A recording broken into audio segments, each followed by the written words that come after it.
All right, people. Uh, Back on here for another year for day 3. Uh, the links in the chat. Whoever wants to come in, uh, come on up. Um, I just want to get some shit off my chest about Niner fans real quick. Um, so Niner fans, I'm talking like 90 goddamn percent of this fucking fan base. Y'all really need to stop listening to certain people that you see online or shit you read. And I don't know, man, just stop paying attention to all these so-called fucking draft experts, because they seem to have all you motherfuckers in your feelings about what the 49ers have done so far in this draft. Look, most people knew that the 49ers' first 2 picks were more than likely going to be wide receiver and edge. Didn't know what order it was going to go in, and didn't know the players. So let me break this down real quick. I saw a gang of Niner fans, a gang of motherfucking Niner fans. And sorry if my camera's not on, I'd have it on, but for some reason it's getting some weird fucking glare on it. Off my blinds and shit. But anyway, I kept seeing a gang of fucking people screaming, hollering, "Oh, we want Denzel Boston. We want Denzel Boston." Weren't you the same motherfuckers that say they want the 49ers to draft a fast wide receiver? No, you just want the tall dude that the only part to his game that he can hang his motherfucking hat on. I could go up and get 50-50 balls. Good for you, you tall bitch. You can't run routes. You're slow as a motherfucker. Why don't we just re-sign Juwan Jennings? Jesus fucking Christ. It's the same goddamn thing, dude. Denzel Boston did nothing for me. So then the Niners draft the guy that everybody said, oh, they overdrafted him by about 50 spots. Really? You sure about that? You sure about that? Now, a lot of you don't know that Stribling, the wide receiver we drafted, was a super late riser. He got so hot with teams around the league that this guy was literally having to turn down 30 visits because he had so fucking many of them.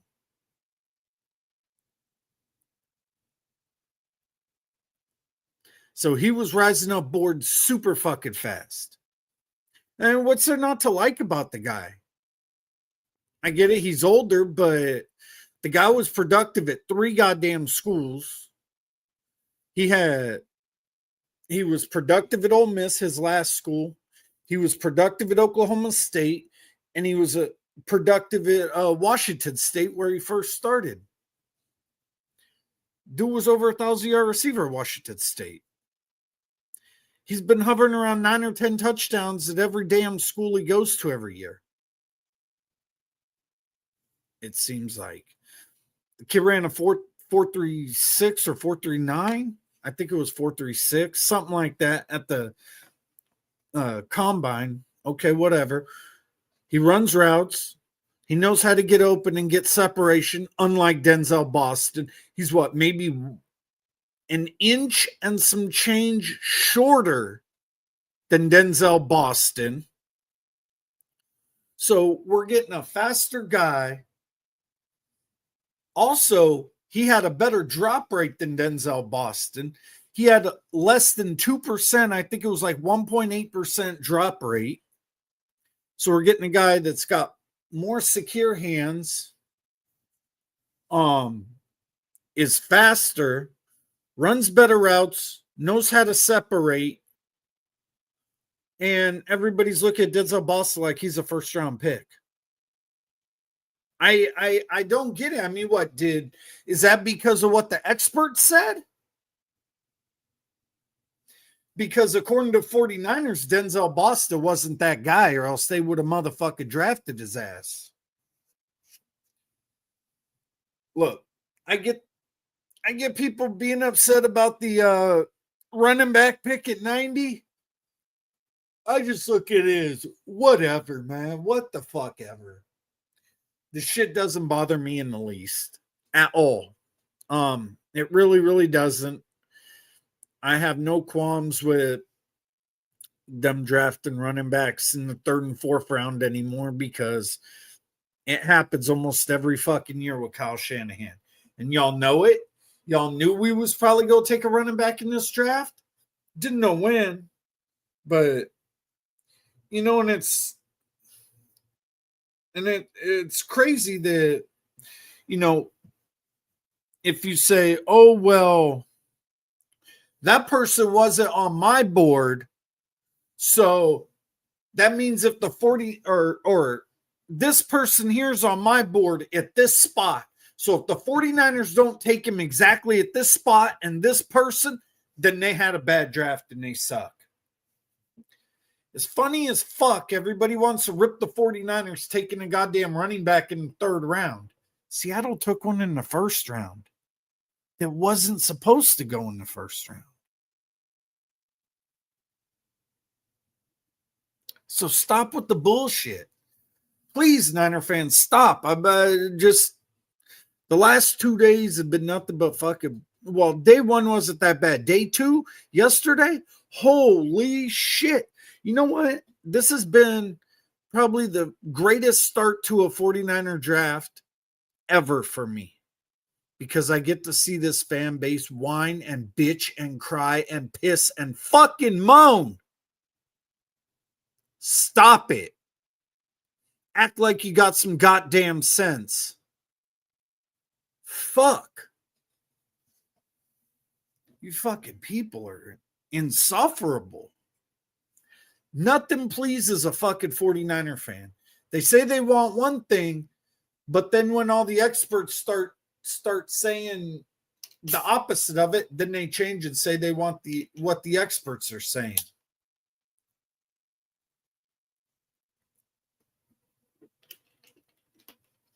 Look, there was a couple players I really liked in this draft. Team didn't take them, didn't take those positions, and I'm not mad about it. You know, it is what it is. Hey, maybe they didn't rate that position or that person that high on the draft, or that high on their board, not the draft. I'm sorry. But maybe they didn't have it that high on their board. You know, what am I going to do? I'm not in their fucking war room. I don't know. None of us know what our teams are doing in these war rooms. We don't know how their boards stack out in these war rooms. So I'm not going to get all pissy and moany and be hella mad. I'm just going to let the rest of this draft play out and then look at it as a whole and see what's really going to happen. There's still moves after the draft that are going to be made. There's probably players that are either going to get released or whatever after the draft, and you know, with the UDFAs today and shit like that. So relax.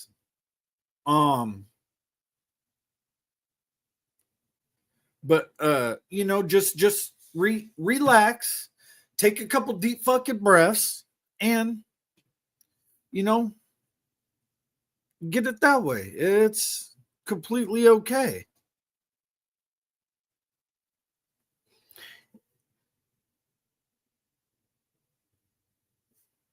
You know what I mean?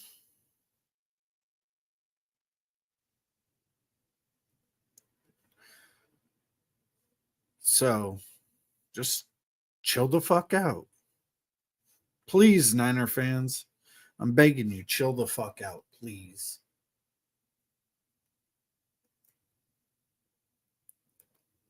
All right. Day 4 should be started. So, or not day 4, day 3. I don't know why I'm getting so goddamn confused.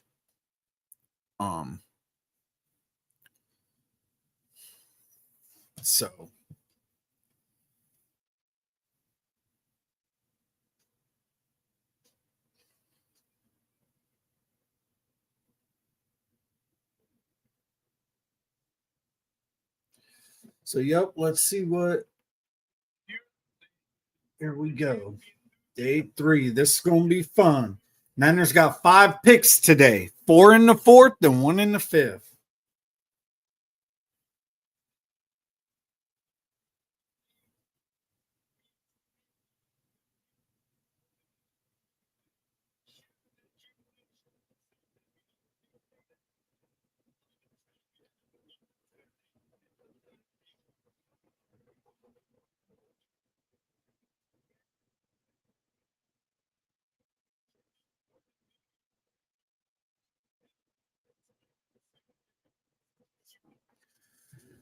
Oh, well, let's see. Who's got picked? What is it? 101 that starts? Yeah, I think it's 101. So 4th round underway. This ought to be fun. So I guess we'll see what happens.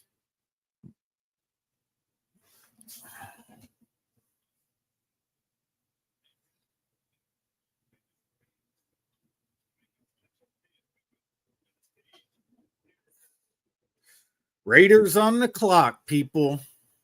Let's see. I haven't really been keeping up with a lot of other teams' drafts. Normally, I have somewhat an idea of what other teams have done. There's a few teams I know. I think the Steelers have had a decent draft. The Browns have had a pretty good one. The Jets too, but those fucking franchises ruin players. So it's like, I mean, until they prove that they can actually take these players and up, Bills are on the clock.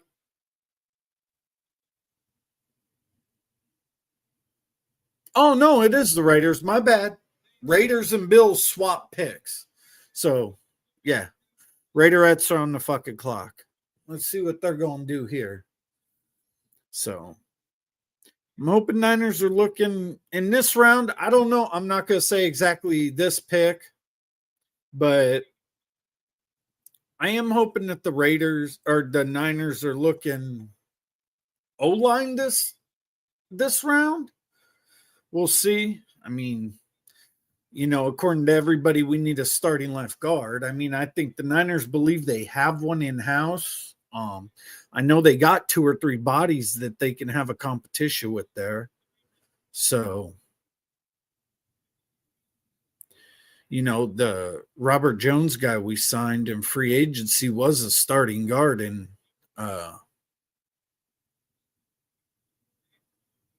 Miami. And then he went to Dallas. I think he broke his neck in Dallas. I think that's what his neck injury was. So, hurry the fuck up, Goodell. Quit talking. Jesus fucking Christ.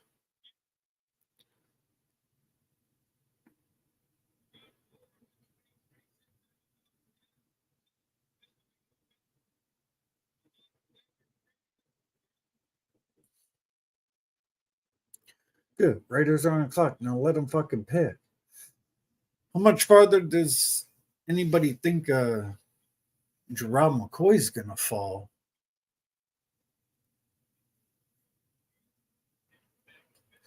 We got some decent players still on the board. I mean, who knows how many of these players, even first round this draft, are going to work out. I mean, this is not a very strong draft for anybody as far as talent goes. This draft wasn't that stacked. Next year's, though, yeah.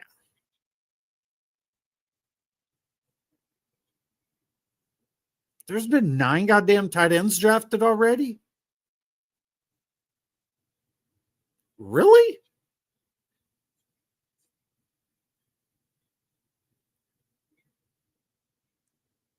I did not. 9. I didn't know there was 9 damn tight ends drafted already. Holy crap. That's crazy.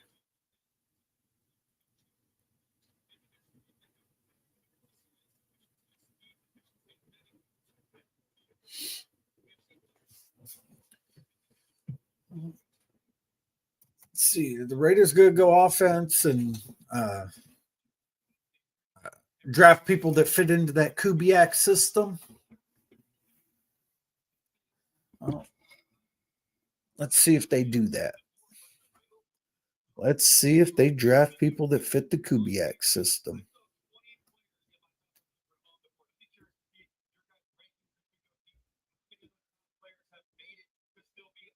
Of course, you still got 20 players in your top 100 on the board. A lot of, like I said, after you got past a certain point in this draft, you can put a lot of these players just wherever you take them, you take them. That's just how it is. So, wow, there wasn't one small school player taken in the first 3 rounds. That's crazy. All right, Raiders pick is in. Let's see who the Raiders go with.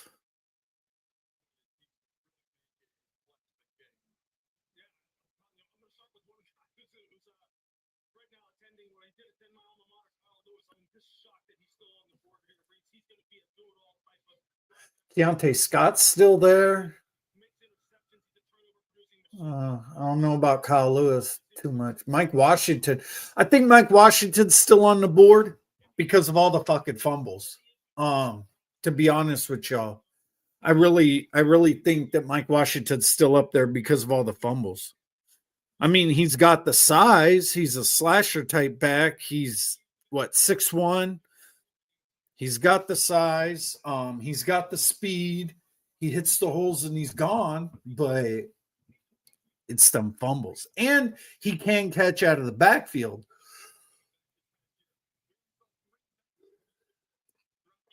So that helps.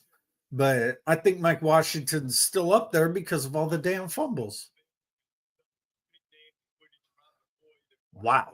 The Raiders O-line allowed 64 sacks, the most in the NFL last year.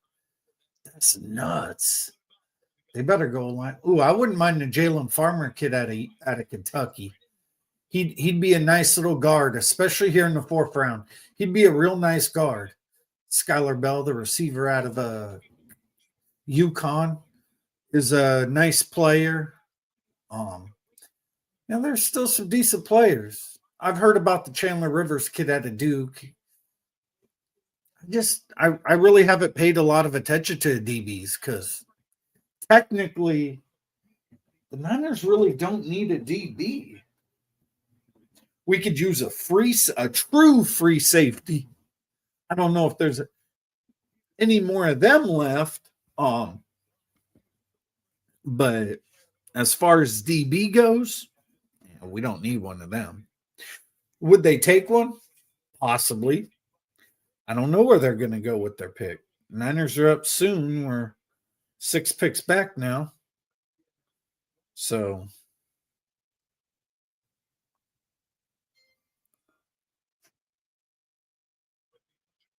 here it is. See where the Raiders go. Oh, wow. The slide is over. The Raiders took Jamal McCoy. You know what?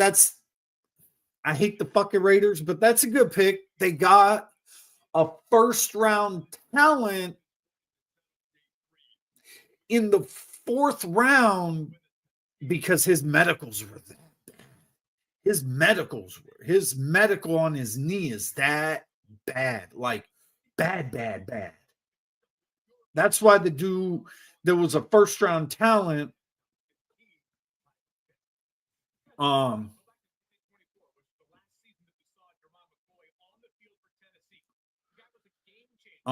that's why he fell so goddamn far.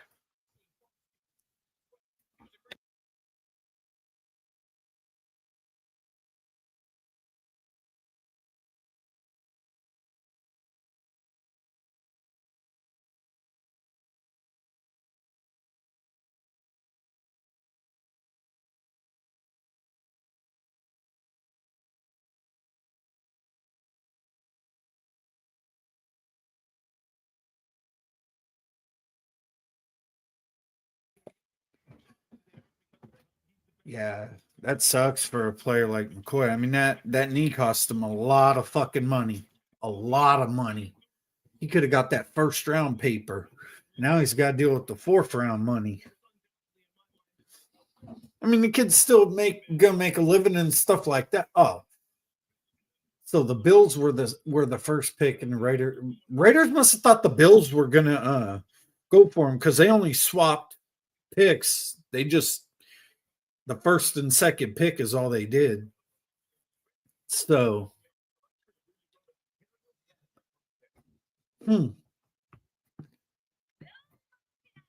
nobody cares about Bills Mafia. Just announce the damn pick. I get testy when my team's picks are really, really close. I get real testy. Super duper two.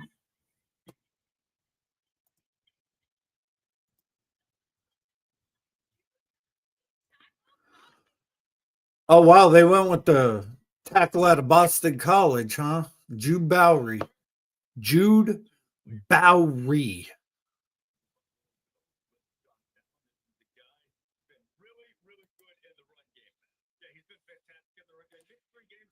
Not bad. Not bad. Be right back, folks.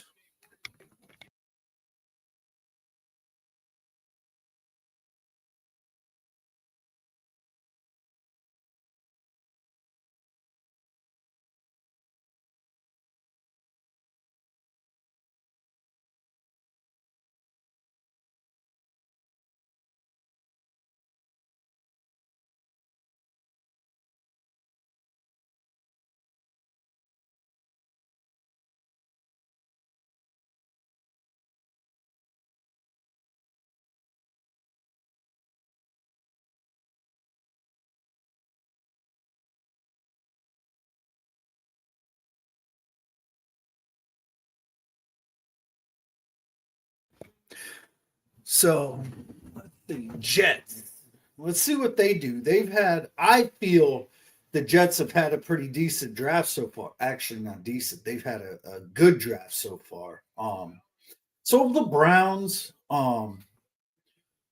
the Jets took one of my favorite players in the entire draft in Kenyon Sadiq. Gosh, I've been on Kenyon Sadiq for a while. I've really, really liked that kid because I live here in Oregon, and when I first saw him play, holy crap, I was like, yes.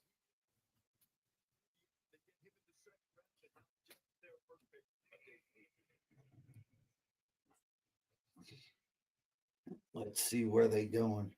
Cowboys have had a good draft. I can't lie, they got two pass rushers and a safety.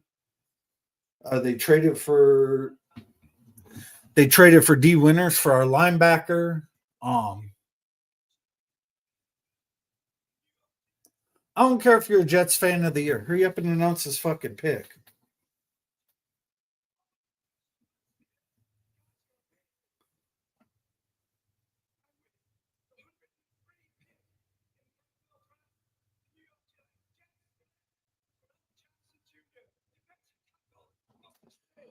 Daryl Jackson, Florida State DT.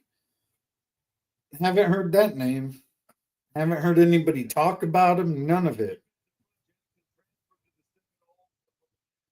Oh, he came from Miami in 2023.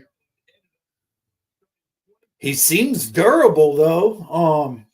25 consecutive starts. That's good for a D tackle. You get them durable motherfuckers. up the middle and shit that aren't getting hurt, and you can rely on them. That's always a good thing.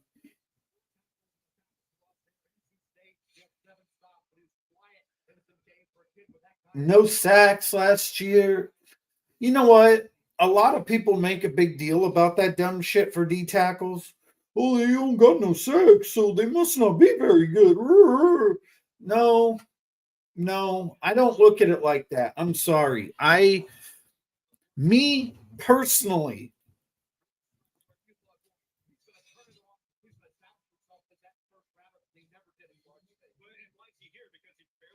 me personally, for my D tackles, I like um if a D tackle gives me pass rush, cool. I look at it as a bonus. I prefer my D tackles to play the run, take up bodies so that when you run those stunts and those games, our pass rushers could get through. Take up bodies, you know, make it easier on the DNs so that they're not double and triple teamed all the fucking time. That's how I prefer my D tackles. But it's different strokes for different folks, people. Everybody loves something different. I think the Cardinals are having a dog shit draft.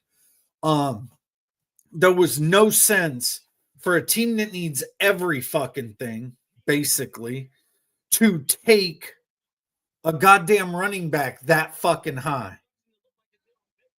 What they should have done, I mean, maybe another team would have taken him, but Jesus Christ, that's like a luxury pick. The running back that Arizona took. Look, I get it. Their rush yards per game were 32nd in the NFL. They were the worst rushing team in the NFL, but goddamn. Um, they need a lot on defense. They were bad. And then taking Carson Beck yesterday. That guy is dog shit. Pure ass cheeks. He is dog shit, and that's all there is to it. So,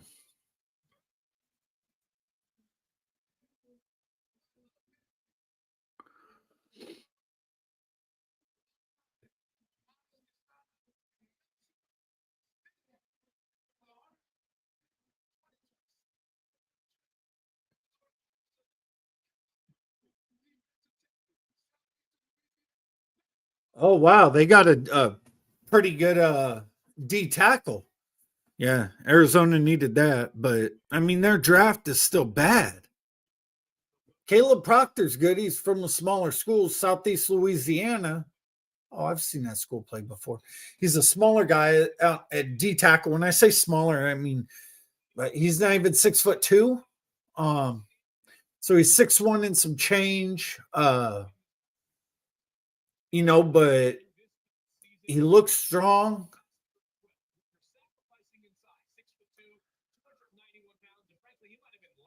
Wow, he had 8 sacks at the DT position. Okay.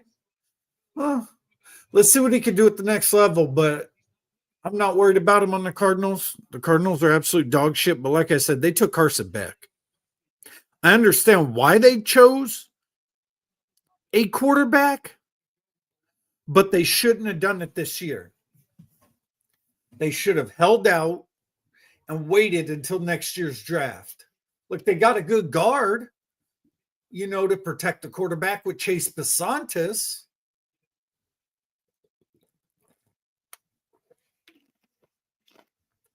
Damn, we're already at pick 105, huh? It's moving right along. Nice. I like these 5-minute rounds. Like these 5-minute rounds. So let's see what the Chargers do.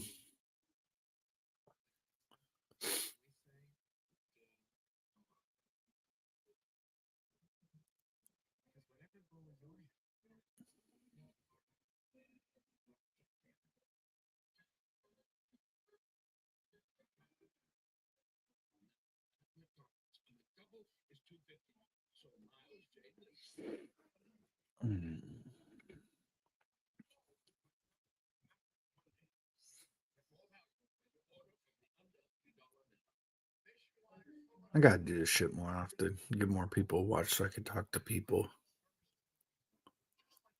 It's like I'm on here talking to myself, but that's all right. I don't care. I will put this shit out on the ether. Let people know what my thoughts on this football shit is. So I want to see where I'm really interested to see where the Niners go with this first fourth round pick. If they keep it, they could trade back and maybe pick up another fifth or a fifth and a sixth because it's a high fourth round pick. So I don't know. We'll see what they do. I know they wanted more picks. This will give us 8. We came into the draft with 6. If we take all 5 picks today, that'll give us 8 total. So we picked up 2 picks throughout the draft. So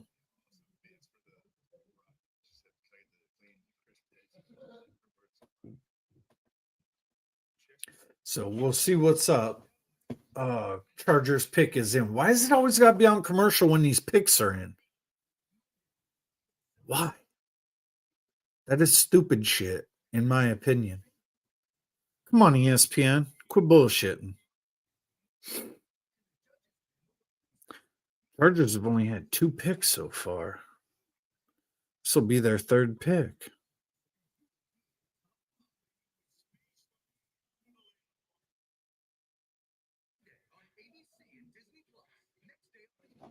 What the hell was that ding?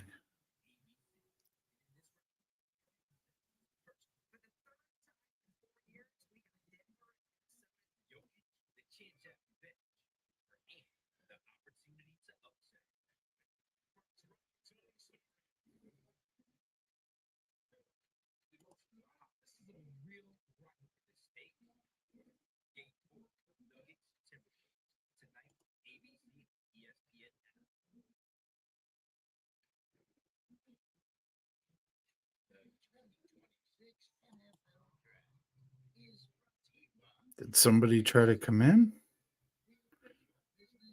If they did, I can't see them.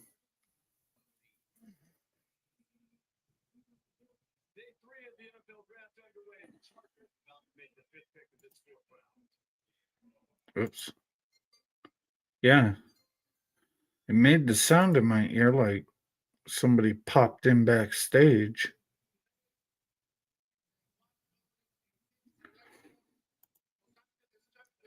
Yeah, I don't see anybody.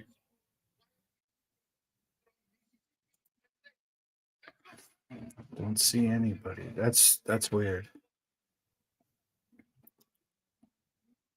Jim Harbaugh's squad just picked up some serious speed from the standout from Mississippi State. You see where he ranked in the Southeastern Conference this past year. He and his wife Mackenzie have an endorsement. Lived down a dream by. Oh wow. Chargers just took Brennan Thompson, a really short and light. Wow, 164-pound wide receiver from Mississippi State.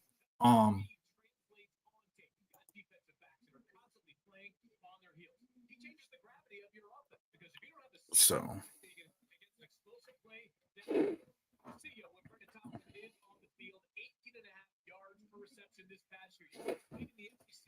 oh wow, nice. 18 and a half yards of reception. Oh, he's a big play guy.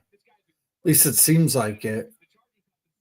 When you look at 18 yards per reception, second in the SEC, that's a big play guy. That's the guy that stretches the field.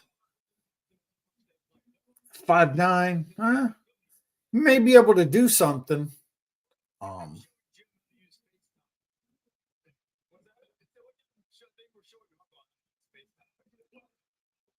The Chargers war room. Look at Mike McDaniel's stupid ass standing right there. The OC. A fucking nerd. So Keem Mesidor, Jake Slaughter, and Brennan Thompson. Round 1, 2, and 4. So that's the Chargers draft board. or that's their draft picks, what they've looked like so far. Let's see where Houston goes.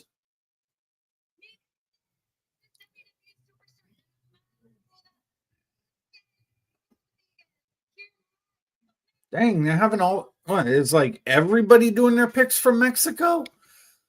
Arizona did. Houston is. How many teams are in Mexico or having people in Mexico do their picks? Babechi Weewu, guard, Oklahoma. You know what makes sense? Houston had a dog shit O line. They needed offensive line. Needed it. So this pick makes 110% sense for Houston. Makes sense. Big guy. He pancaked that one guy. Look at him pull right there. Bang. Get him out of there. Open that hole for your quarterback. That was nice the way he pulled and sealed that guy off. Bang. Got him. Pass pro. Nice. 623 snaps at right guard and 140 at center. Okay. I mean, the kid's played a lot of damn football. It's still early in the fourth round. He could probably crack that roster on the O-line. Because like I said, their O-line was dog shit. So Niners up. Pick is in already.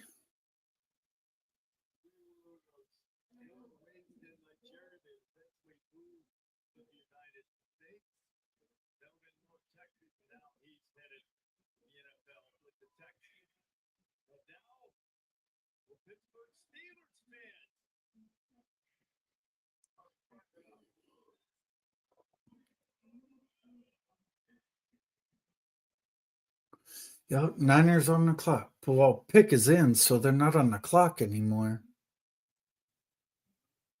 But Jeremy Bernard, Drew Aller, Dalen Everett, and Jennings Dunker. That's outside of the quarterback. That's a decent haul for Pittsburgh on day 2. Pittsburgh's drafted pretty good. So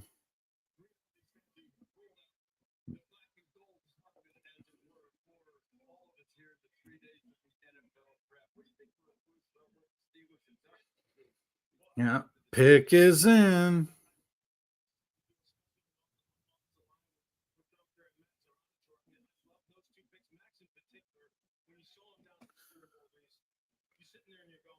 And Steelers started off the draft pretty good with that Max Ionator kid.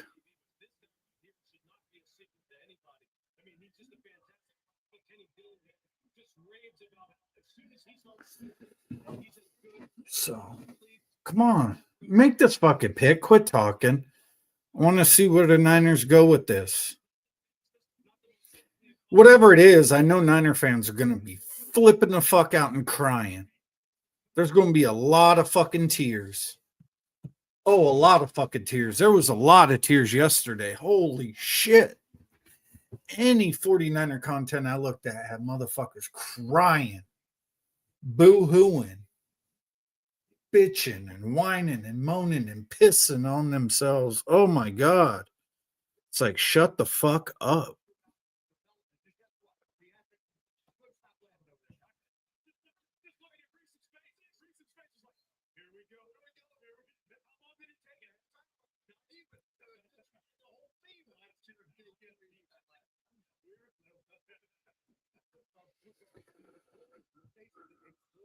Yep, defense. NFL worst 20 sacks, 4th fewest by any playoff team in Super Bowl era. Yes, I know.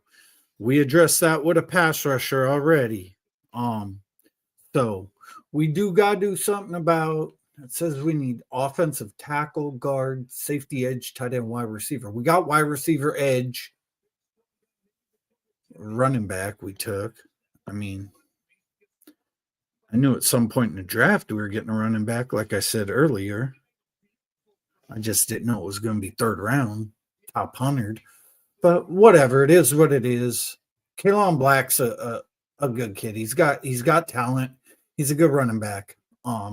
He ran for over 1,000 yards last year. Him and his partner there in Indiana. I think I heard they were the only FBS school with 2,000-yard running backs.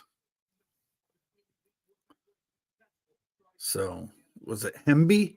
I think's the other running back there in Indiana. So yeah, okay.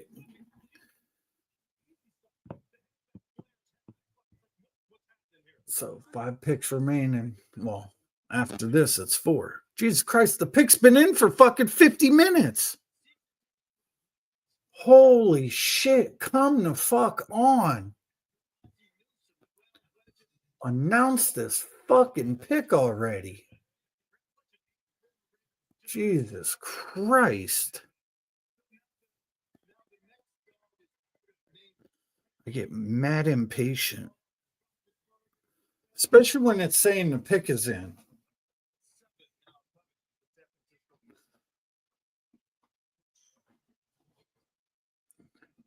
Oh, here we go. Fuck, it's about time.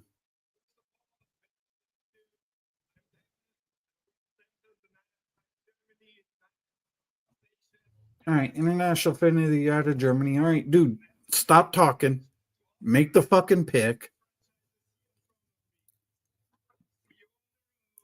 What position we going? Is this where we go O-line? Is this where we go O-line?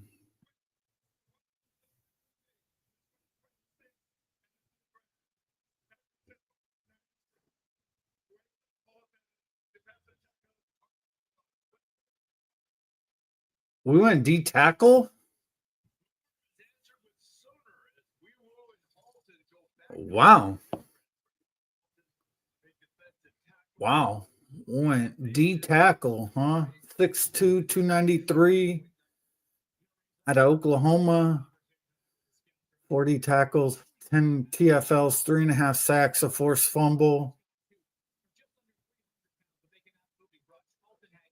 Yeah, this must have been somebody that our new DC wanted. I didn't think we were going to go D tackle and in this draft. To be honest with y'all, I'm not mad at the pick. Like I said, I don't know much about him. I'm gonna have to do a little research on the kid, but I just didn't think we were going D tackle.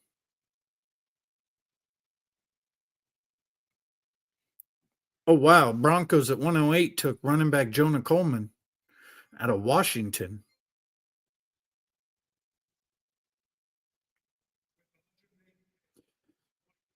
So that Grayson Halton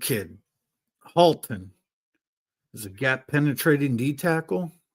Good shit. Okay, I'll get down with it. I'm not mad. Fuck that. We had 20 sacks last year. You give me D tackles, motherfucking edge rushers. I don't give a fuck. I am happy with defense. I will not complain about defense. I'm just the only thing was I was saying is I didn't think the Niners really thought D tackle was that big of an issue. I don't think it's that big of an. They just want bodies so they can run a rotation. I mean, it's cool. I hope the kid's really, really good.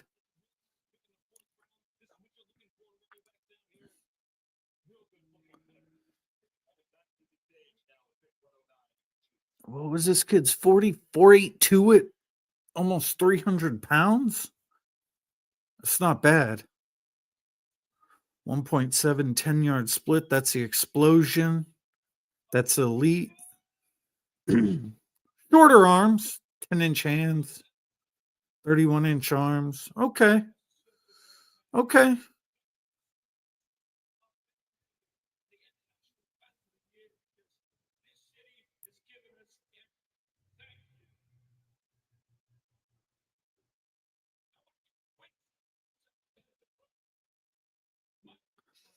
Okay, I could get down with this pick, folks. I could get down with this pick.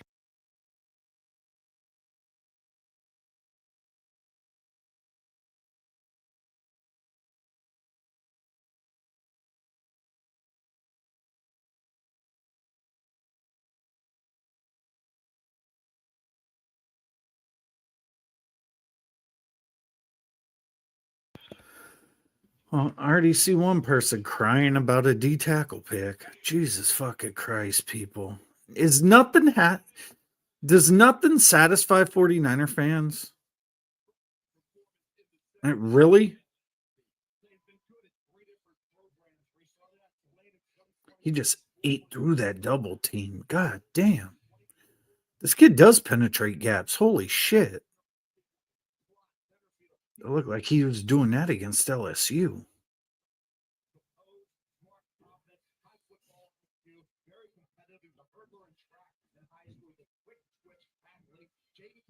Yeah, this kid gets upfield quick. Okay. I can get down with this. I'm liking it more and more. The player's fine with me. Just like the first 3 players we drafted. Have not one issue with the players. I don't even care where they were drafted. I'm not making a big deal about that. It was just I didn't think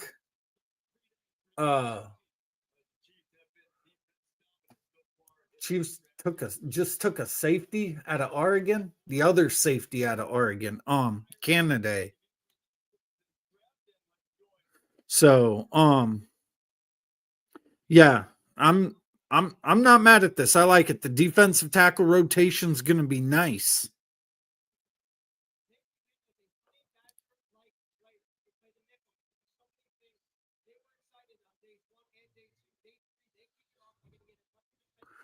Okay, good shit. Welcome to the Bay, Grayson Halton. Building them trenches. Good shit. Trench warfare. Now, Niners. Go on the other side. You don't need a tackle. I don't give 2 fucks what nobody says. You don't need a tackle. We still got Trent. We got McKivitz. I know a lot of people don't like. I'm not a huge fan of McKivitz, but McKivitz is mad solid. And from the New England fan I talked to about Verdarian Lowe, because he started like 4 games at left tackle for fucking New England last year. I heard he'd be pretty good. So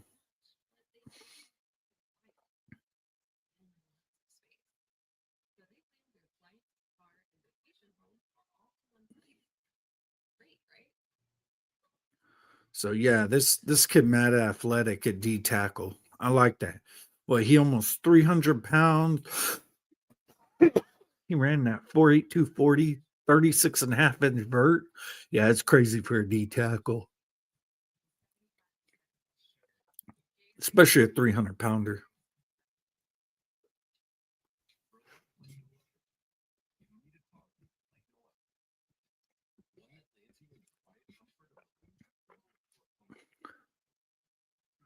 And he's not super old. Good. This one player we grabbed that's not like 20 goddamn 5.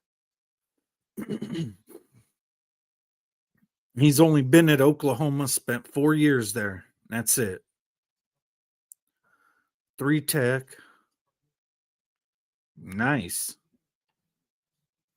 Yeah, I get it. Some people are going to bitch and cry because his arms are only 31 inches.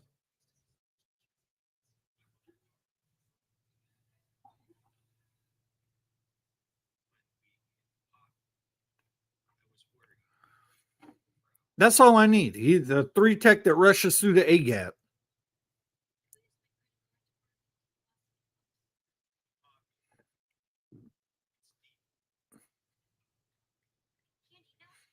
Says he maxed out at 5 sacks, which I don't care because I've already explained to y'all how I like my D tackles.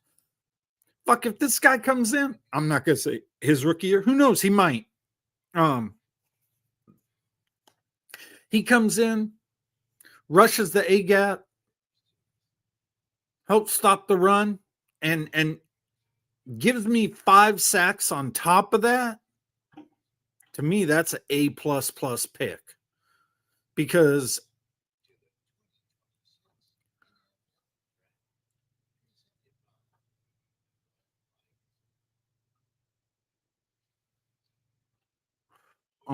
but hey, yeah, I like my D tackles, stopping the run, taking up bodies. But if this guy could shoot gaps and get into the backfield and just, I mean, he don't even got to get the sacks, just disrupt shit back there. Disrupt it.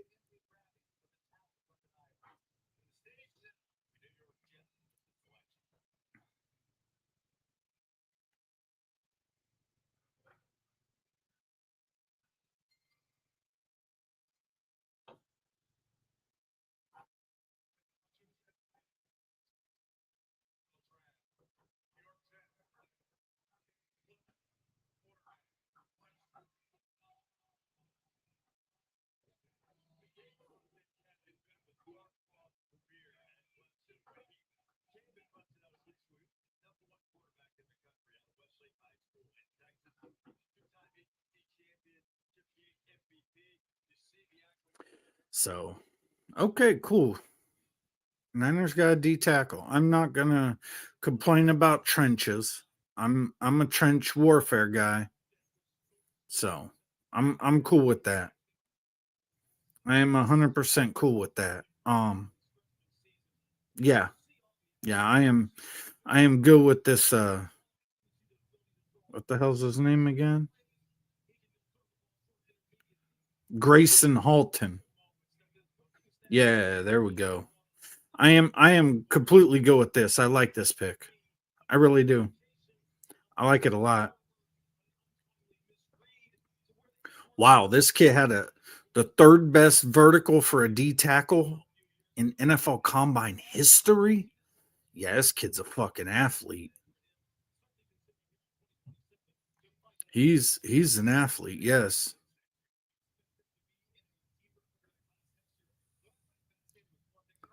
Okay. I'm down with this. Yeah, this was a Raheem Morris pick. Yeah, this was Raheem Morris. He wants that one gap penetrator at 3 tech that's just gonna get in there and disrupt shit in the backfield. Get a rush on the quarterback or a hurry, just make the running back take a different course and redirect him and let the others on defense get to him. Okay, I'm down with this. Yeah. Nice little pick. Nice little pick. Okay. They surprised me with what the fuck? The Jets really drafted a quarterback? Cade Klubnik, Clemson. Okay. Okay. Yeah. The position stunned me for a second. Didn't think we was going D tackle, like I said, but hey, cool. I'm good. I am good. Good way to start the 4th round, Niners. Good shit. Broncos took Cage Casey OT out of Boise State. Says he's a 2-time first team All Mountain West. This guy played all but 4 snaps at left tackle. So he's basically strictly a left tackle. Let's see where Dallas goes. They stay in defense and they really rebuilding this defense.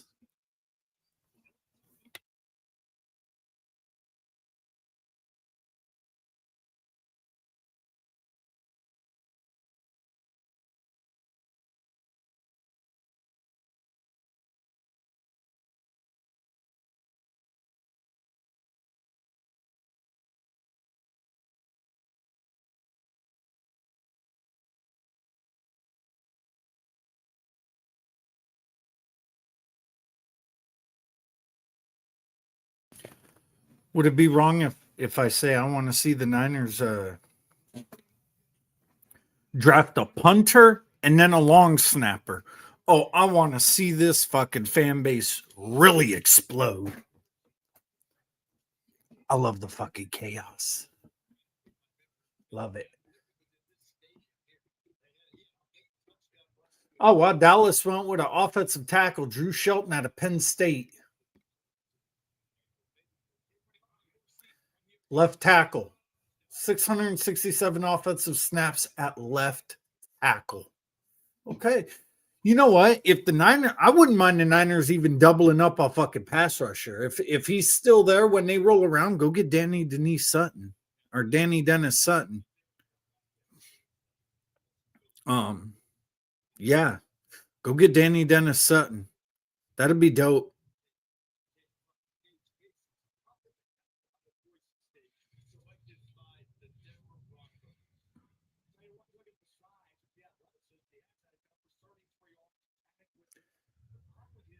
I don't know nothing about the quarterback that the Jets drafted, except he's from Clemson, but he's probably already better than Geno Smith. So that's not saying a lot, but yeah.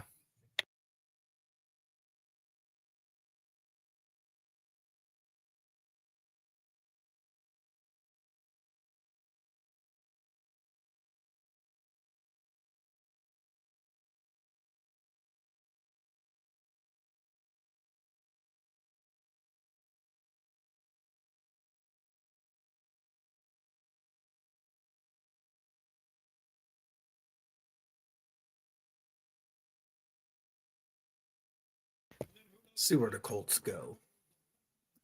Tyler Odium, Jonah Coleman, Cage Casey. Okay. Broncos are doing a little something. They said that the Colts need edge, wide receiver, safety. I wonder if they could go safety and take Kyle Lewis out of a pit. Or Malik Muhammad, the DB that's out of Texas that's still really good.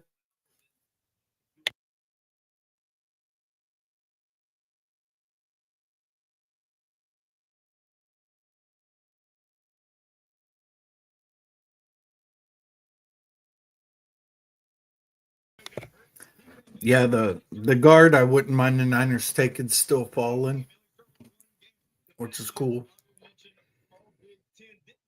I took Colts got a safety. I forget those needs stay up there even when they take the needs.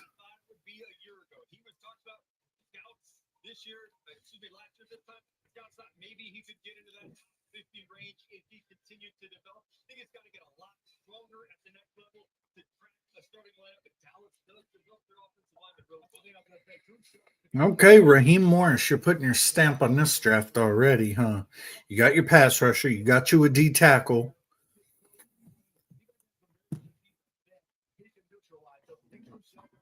If the Niners go safety, I bet you they take the kid out of Texas. What's his name? I can't remember his name right now. If they go safety, Raheem Morris is his main is he's a secondary guy, so I'm sure he knows what he's looking for there at safety. Hell, he drafted. He picked up a couple nice safeties in Atlanta, so he knows.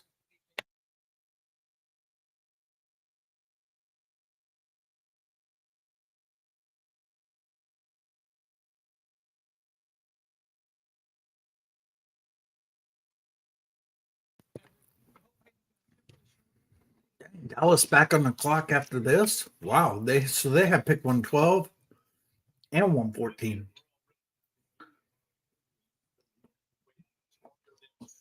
Niners are already up again in about 13 picks. It's going pretty quick.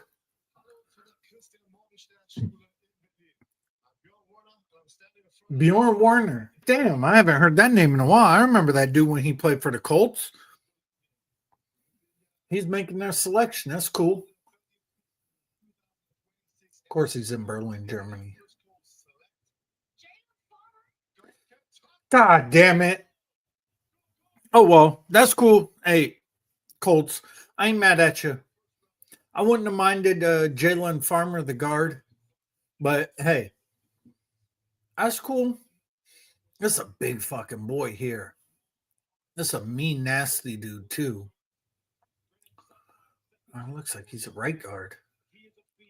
He could probably play left. But here it looks like he's a right guard. Yeah, he's a big, big, nasty boy. Boom, boom. Taking people out at that second level.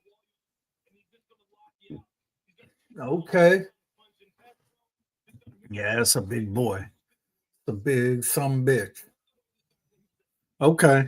That was a good pick for the Colts. That was a real good pick for the Colts.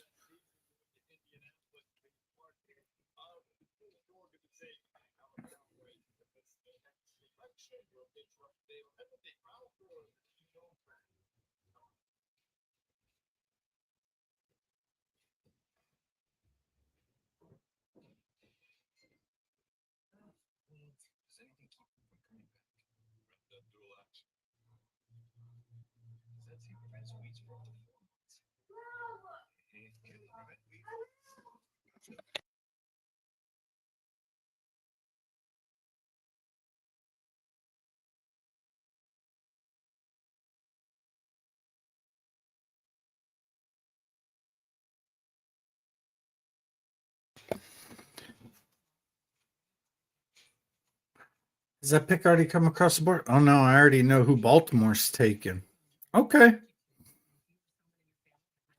Okay. Baltimore's taking the second Indiana receiver, Elijah Surratt.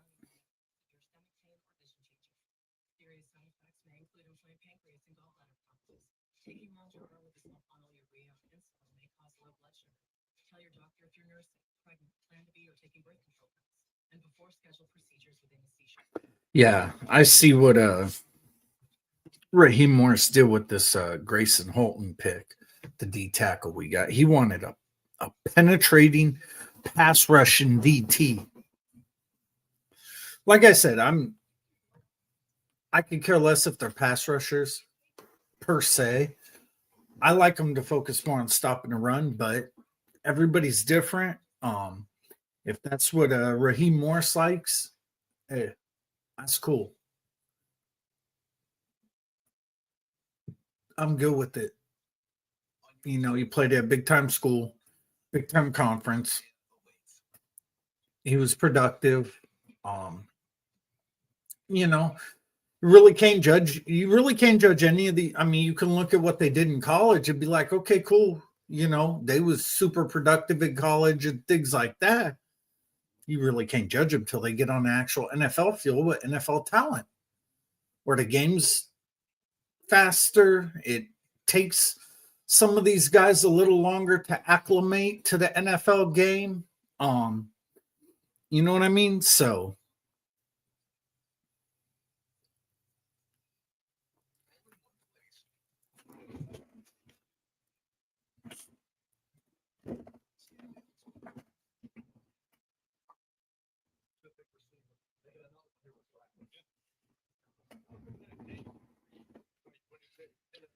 Elijah Surratt. Oh, he was one of them. He was one of them guys that came over from James Madison with the coach. Coach brought a lot of JMU cats over to Indiana with him. That was a good pick for Baltimore. Good pick.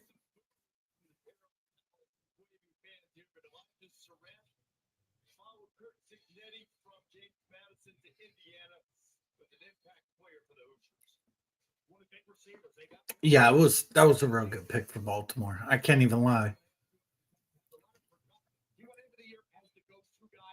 Elijah Surratt. Yeah.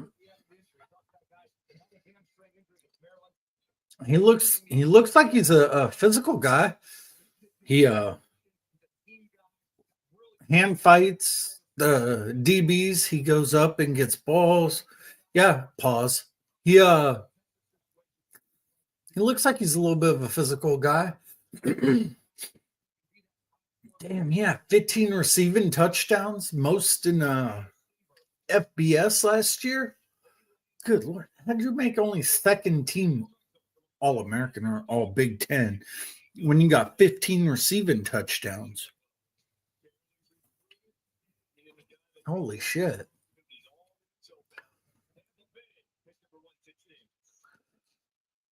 Let's see where Tampa Bay goes.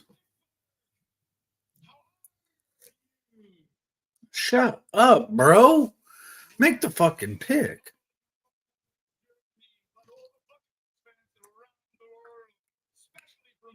Come on with saying you're a Buccaneer fan and your flag is purple.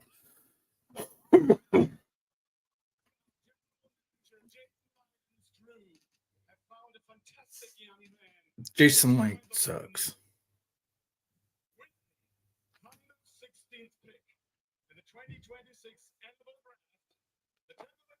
Will select, unfortunately not me, but the awesome Keontae Scott, defensive back, Miami. Go Bucks! What the fuck? The hell's this guy writing?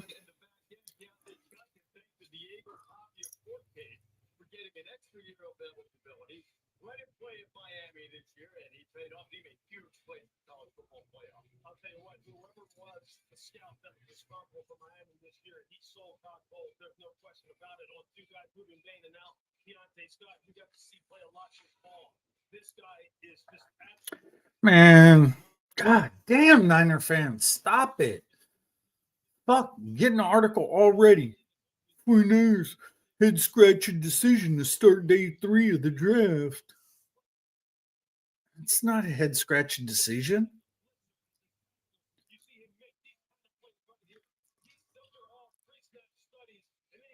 Our DC wanted, yeah, it's not a head scratching decision. Our DC wanted a 3-tech, 1-gap penetrator to rush the goddamn quarterback from the D tackle spot.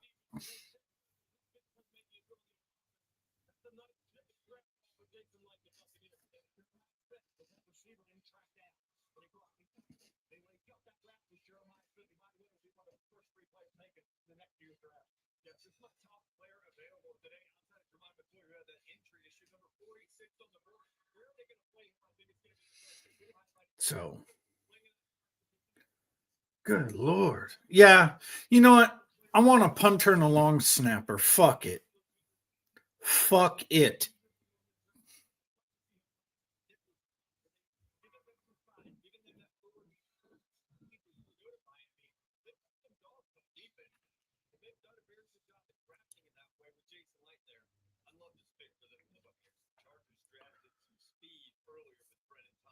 Let's see.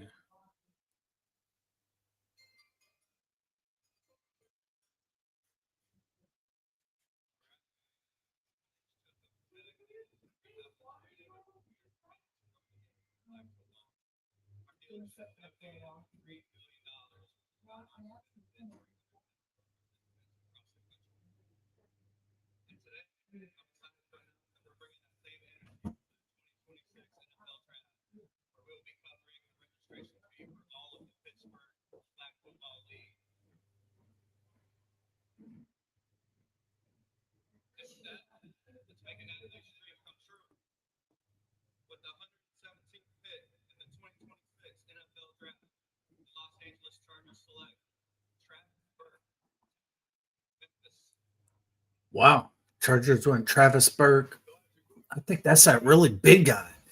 6'8", 6'9" or some shit, I think. Travis Burke, tackle out of Memphis.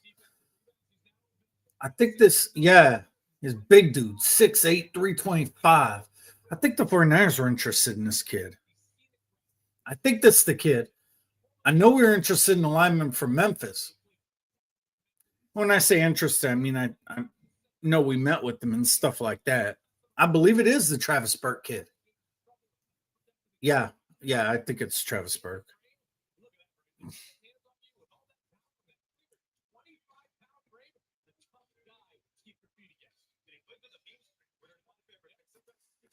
Big dude, damn, 6'8". Yeah, that's a big dude. Okay, they went two of the Chargers' 4 picks have been O-line, center and tackle. Jim Harbaugh wants to run the rock.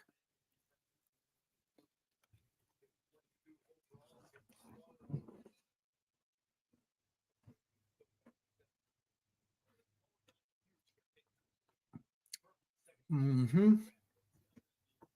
Lions and then Carolina and then Green Bay.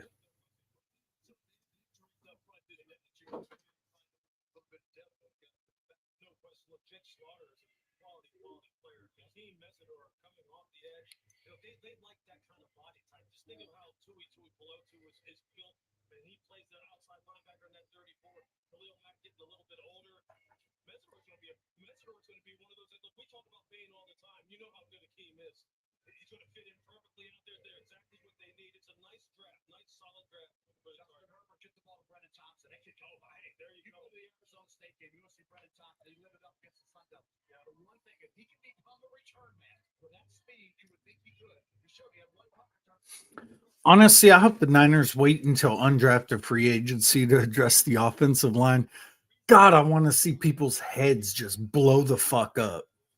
I just want to see their head just boom pop right off. Oh my God. Niner fans, oh my God, I'm gonna love it. Every fucking minute of it, I'm gonna love. Lions went Jimmy Rolder, linebacker from Michigan. Okay. What's your draft class looking like? Panthers, you're up.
Damn, on commercial again, huh?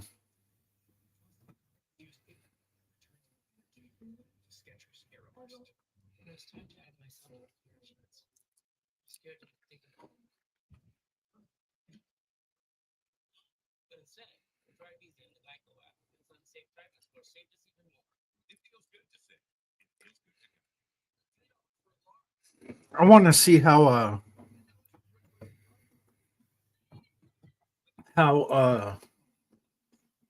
Raheem Morris is going to mix and match these pieces, because with the D end we drafted the pass rusher.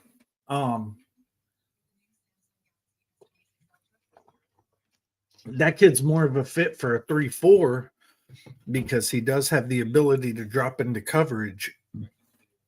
And he plays more in a 2-point stance than he does with his hand in the dirt. So, dang. Or why am I saying dang? Packers got Danny Dennis Sutton, the pass rusher from Penn State. Good pick. Good pick. Green Bay, good pick. It went defense. Oh, no, that's the last 5 selections. I'm like, holy shit, Packers went defense that goddamn much?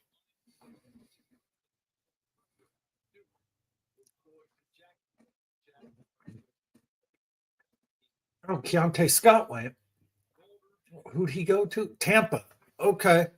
I never saw Tampa's pick, so I didn't, man, I was slipping on that one. Okay.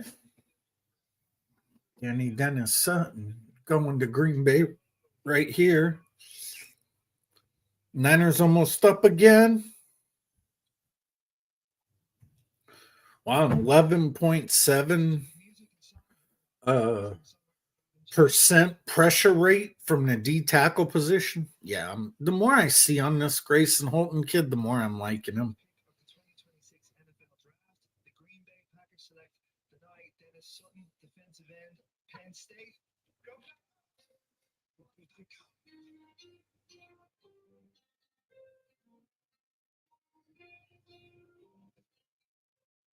All due respect, that might be the coolest of tickets in music I've ever heard. That Dennis Sutton out of Penn State. Yeah, I know my little guy Emmett.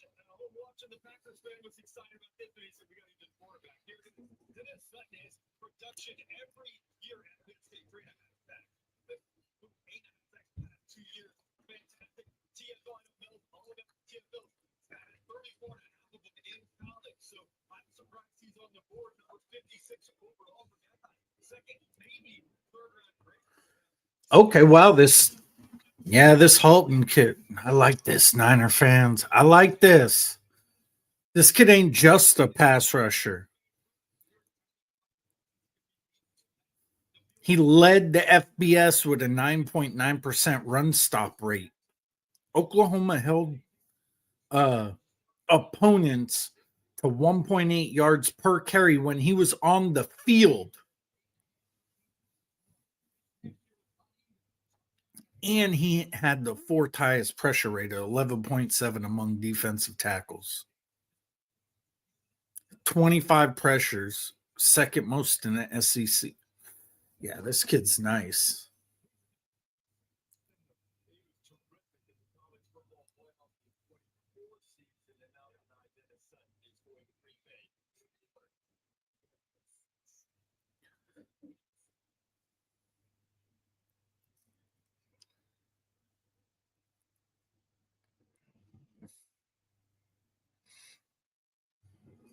All right, let's see where the Steelers go. And then Atlanta's up.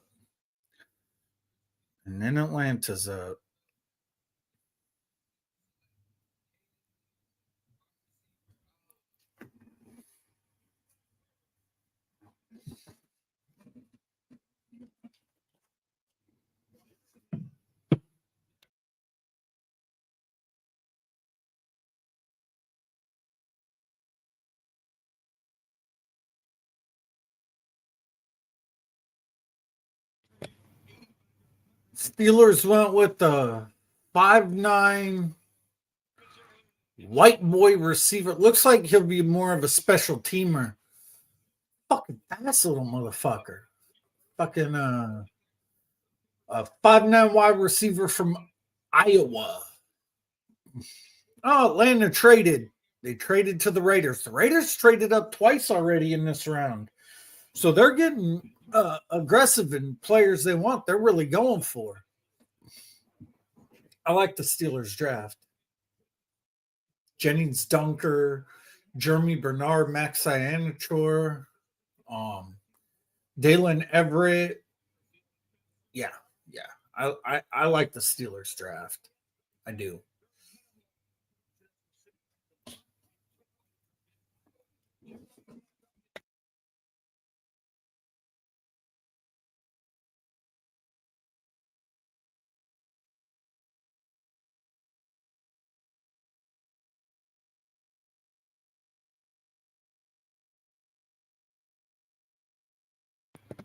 Oh, let's see who the Raiders traded up to get. Niners are up at 5 more picks.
All right. Picks in, Raiders. Where y'all going? Oh, wow. Bo Stevens, the guard out of Iowa's still there?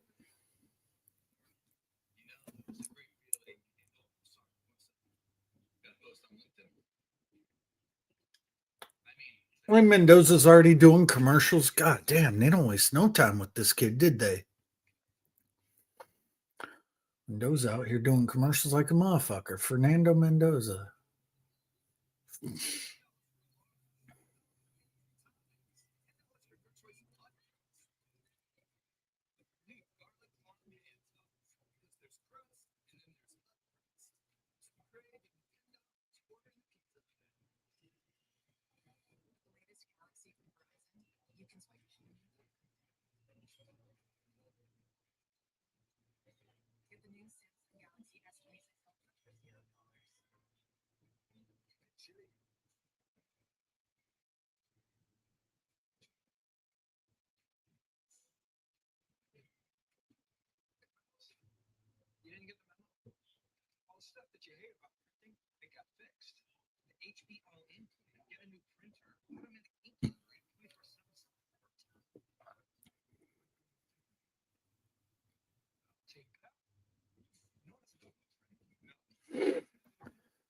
Oh, come on. All these commercials. So, Niners. Watch Niners are going to draft some O linemen and Niner fans are going to flip out. That's not the one I wanted, so it sucks. Fucking ungrateful fucks.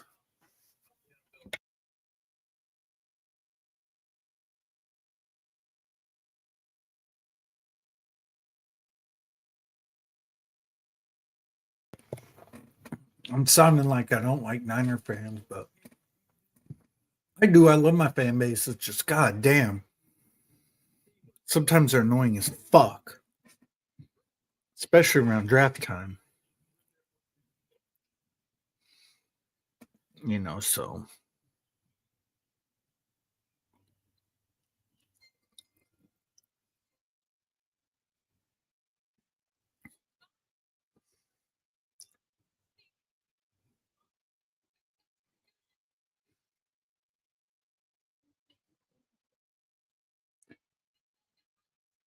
Shut up, lady. Announce the fucking pick for the Raiders. God damn.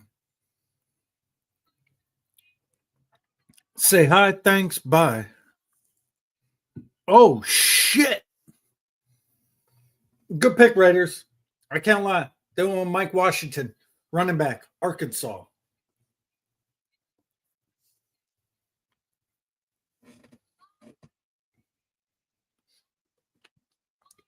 Mm-hmm. Makes complete sense with who their new coach is. Makes 100% sense. a 4.33 guy. Fastest running back in the draft. They're going to run outside zone. They're going to ask him to run out, hit a hole, and go. That's all it's going to be. Get the edge and go.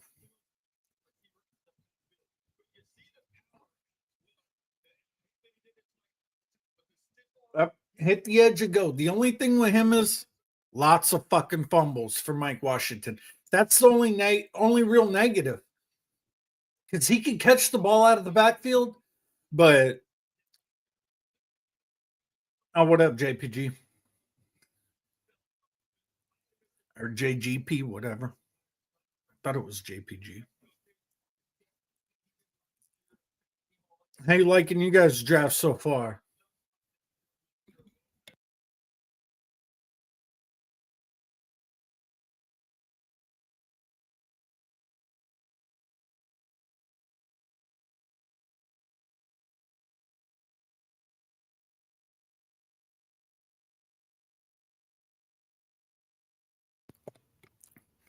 Come on, Niners only 4 picks away. Let's go. Let's go.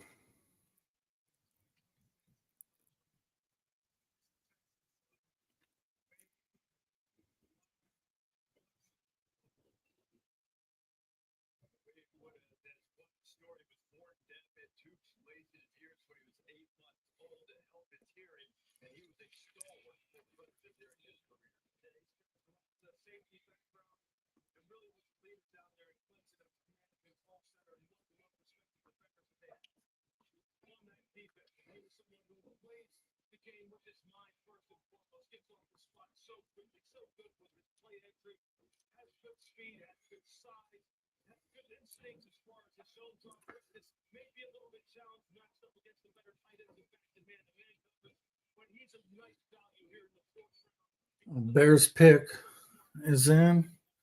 Okay. Man, these picks are coming quick. What are these rounds down? Like 3 minutes? 5 minutes? Shit's coming super fast. I like that. Makes stuff go by quicker, but hard to keep up with sometimes too.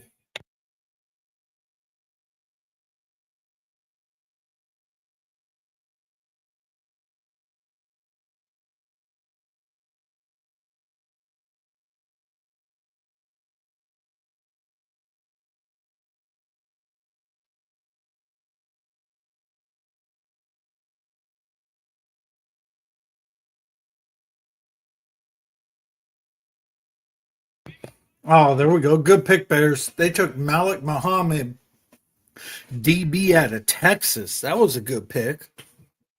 Mm-hmm.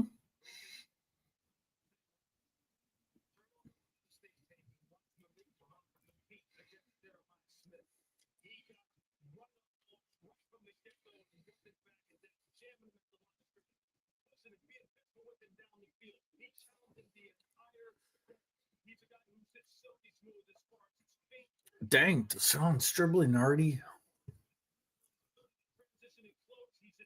in the Bay. He made it out here from Hawaii that goddamn fast.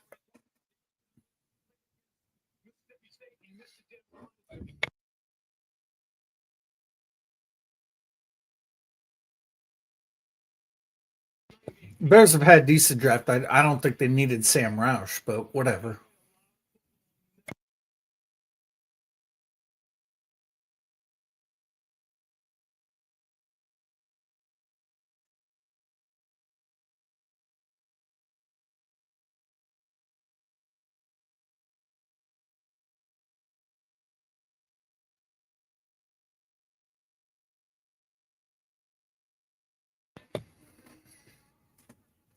Let's see where the Bills go.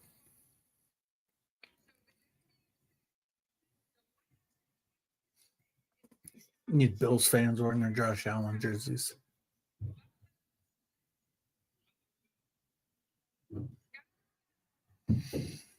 Oh wow. Bills went Skylar Bell, wide receiver UConn. Okay.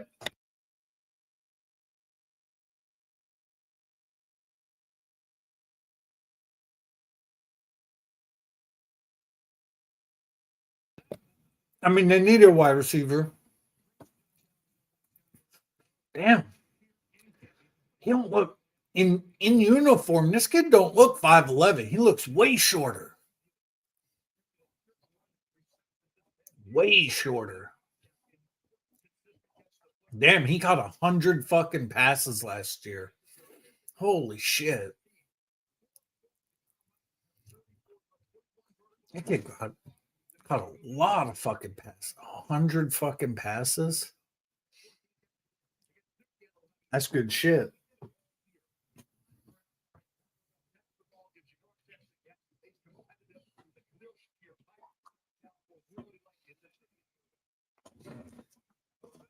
Damn, Buffalo picking again. They going back to back here. That's why all them goddamn trade backs they've been doing is paying off now.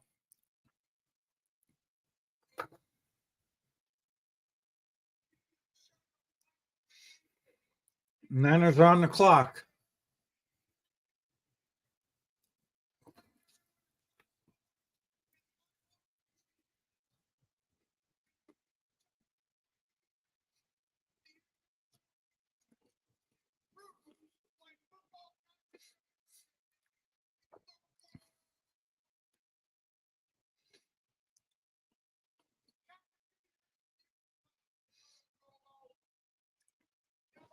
Yeah, back to back.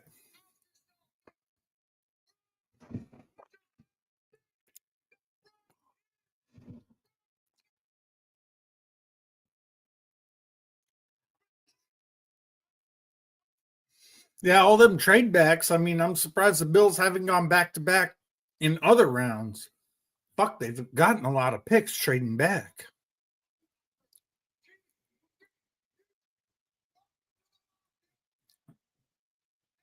I don't really know much about this linebacker class, so I don't know if this linebacker out of TCU they just took is any good. He's got good size, 6'2", 234. It's pretty good size for a linebacker these days.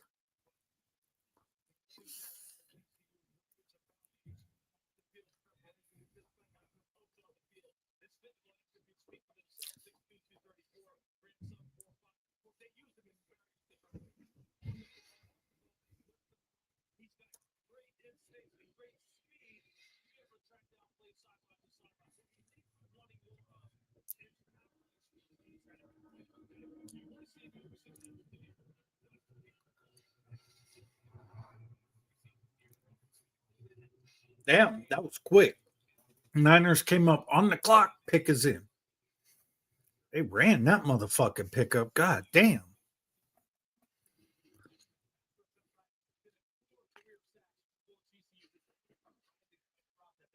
Let's see if they surprise me with position again.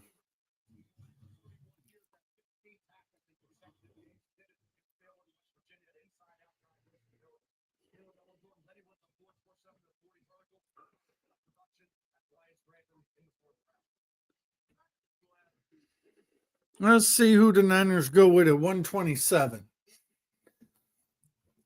Let's see if they surprise me with position. Because I didn't expect the D tackle the last pick. I ain't mad at it. I just didn't expect D tackle. I didn't expect the position group. I'm not mad at none of our picks. Because I'm not going to.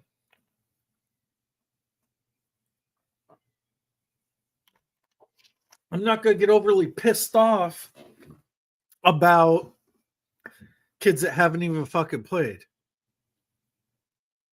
I mean, there's times to get pissed off, like when the 49ers drafted fucking Jake Moody and decided to take a kicker in the top 100. That's just stupid shit.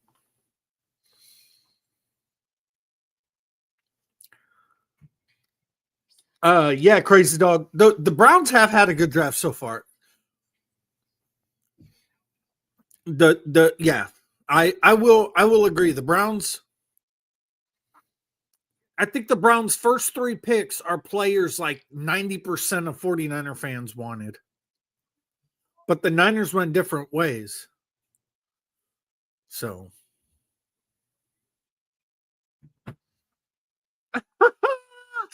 There we go.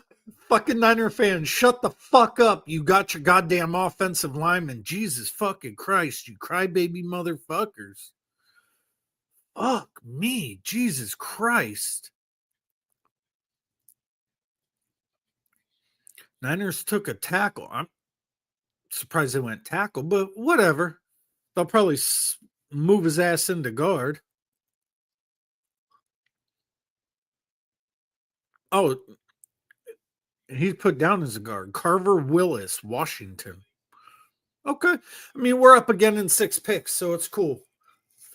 I mean, fuck, we still got, 2 more picks in this round? Yeah.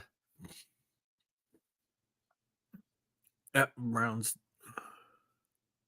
Yeah, I think we got some good picks, too.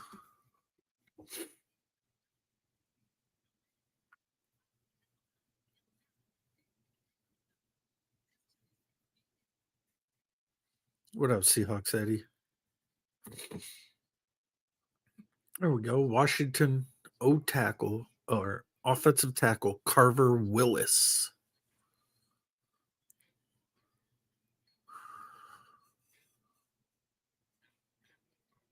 Come on, Niner fans. I want to see more of y'all on Twitter crying. That's not the offensive lineman I wanted, so now their draft sucks.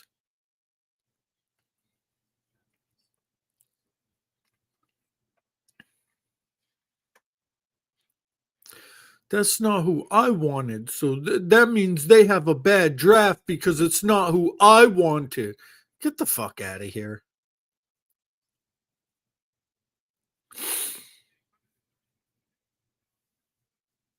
I mean, get the fuck all the way out of here. The fucking Jets got my favorite player in this goddamn draft, and I'm not bitching about it. They took my favorite player in this motherfucking draft, Kenyon Sadiq. I like that kid.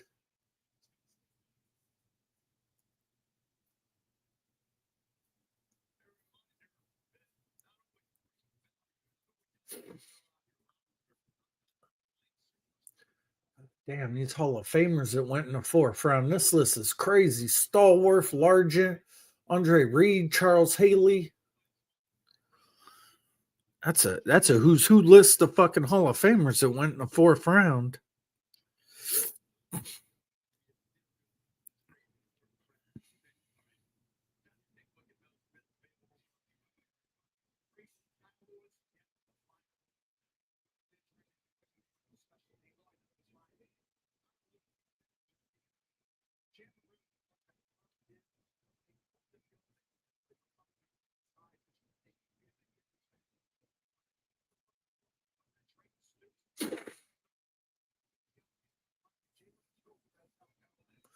All right, Niners up again soon. 9 picks.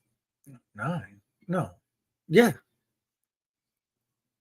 No. Fuck no. 133. What am I talking about? My math is hella wrong. Something wasn't mathing. Yeah, something wasn't mathing. So we've got 107, 127. We already got those picks. We picked a really good defensive tackle. Then we just went with this offensive tackle out of Washington. This is the first offensive tackle 49ers have drafted in 5 years. Because we really haven't had to worry about offensive tackle. That's why I don't understand when people are bitching and crying about what they say they think we need to draft on the offensive line, knowing that we've been set for the past 5 years at fucking offensive tackle. But no, Niners need one. No, we fucking don't. I may not like our right tackle a lot of the time because he's not the best or anything like that, but he's serviceable enough that this kid fought his way onto the roster. And when I mean fought his way onto the roster, he got drafted. After his rookie year, we cut his ass, brought him back in the offseason, and he fought his way all the way up into the starting role and hasn't let go of it. So, I mean, you got to give him some credit for that. I may not like McKivitz a lot of the time because he does do some dumb shit once in a while. But the kid fought to get where the fuck he's at right now, so can't hate on him for that. And then we got the best left tackle of a generation in Trent Williams, and he's still playing. Bengals have only had 3 goddamn picks. That was a good pick. That center pick was a good pick for him. Connor Lew, that was a good pick for Cincinnati.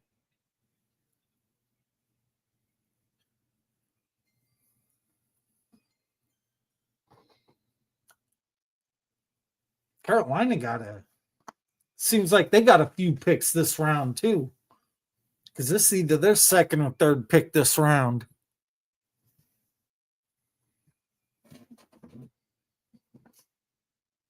Like they got all these fan of the year people, these overseas fans.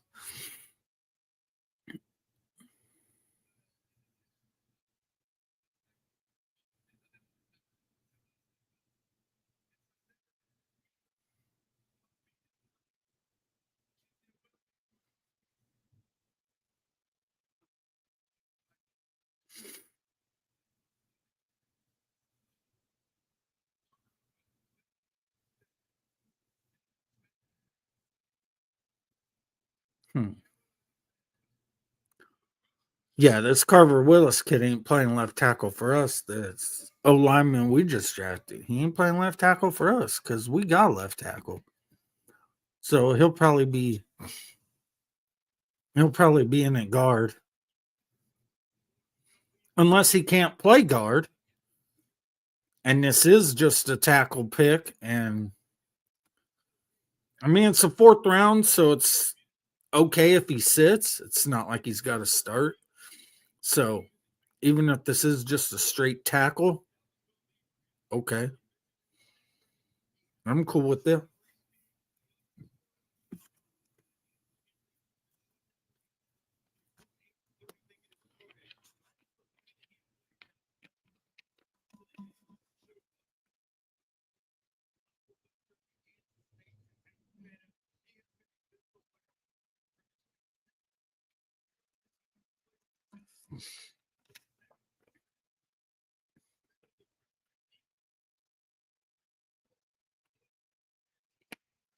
So yeah, this O lineman we drafted, he's only played right tackle and left tackle. He hasn't played guard.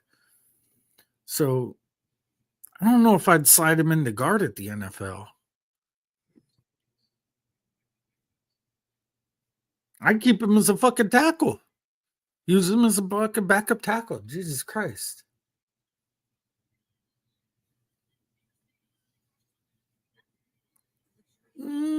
Three more picks. Niners up again. Good shit.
Okay. I'm just checking out this. The Gumless is a center guard.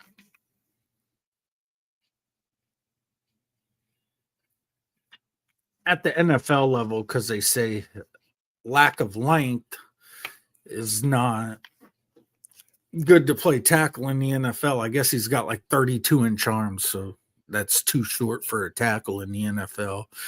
It is what it is. If the dude can move into guard and compete for guard as a rookie, hey, go for it. You know, if it helps our offensive line, go for it.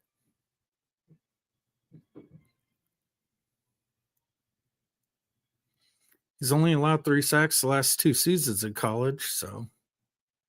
But he's got to get used to the speed of the NFL first, because going inside the guard, man, you're going to be facing some fast, strong motherfucking D tackles. Fast, strong. Oh, shit. Niners on the clock. Let's see who the Saints go with here.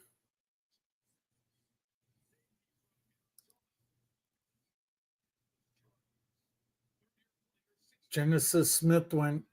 Damn, the Chargers took a safety. Genesis Smith. Okay, yeah, I heard this kid.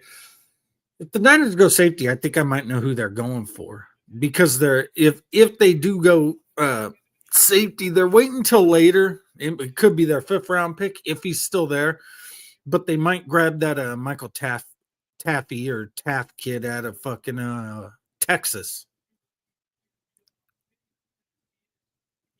I could see them grabbing him.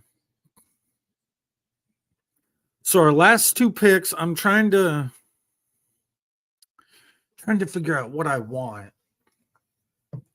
I know what I want to see the fan base burn to the ground and watch all these people keep fucking crying. What do I want this next pick? Let's see. We went and got a really good D tackle. I don't give 2 shits about the So lineman pick. I really don't. I mean, we have enough bodies to compete at fucking left guard right now. We brought a fucking starting left guard in. And Niner fans are still fucking crying about it. We signed a starting left guard in free agency. So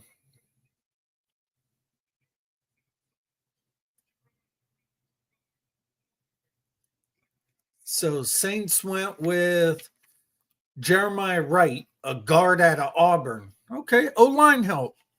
O-line help. It's always good. Trench warfare is always good. I get down with the trench warfare. I'm cool with that. I wonder if the Niners will try to double up on pass rush here, or maybe wide receiver. Oh, shit, we traded. Oh, we traded to Baltimore, huh? What did we get for it? What did we get? Did we at least pick up another 5th? Maybe a 6th? Damn, this is like our 5th trade in this damn draft that we've traded down. Yeah, it's like our 5th goddamn trade.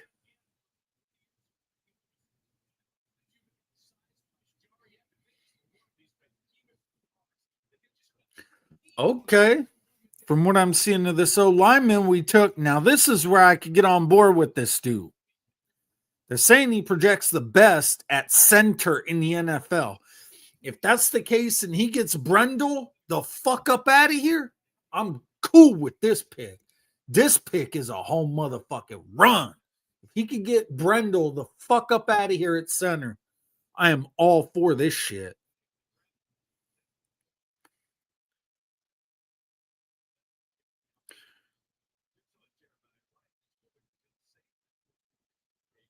Okay, so we got the 154. We moved back to 154 and picked up a 6th round pick next year for them to come up to 133.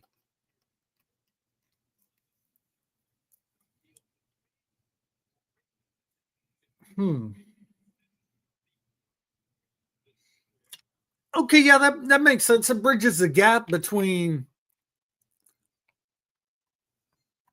because we got another pick at 6 picks. So that bridges the gap. That's cool, Niners. I like that. That bridges the gap at 154 from 139 to 179. Now we have 154. So we have our earlier fifth round. Okay, I get down with it. Now we got 2 fifths. Okay.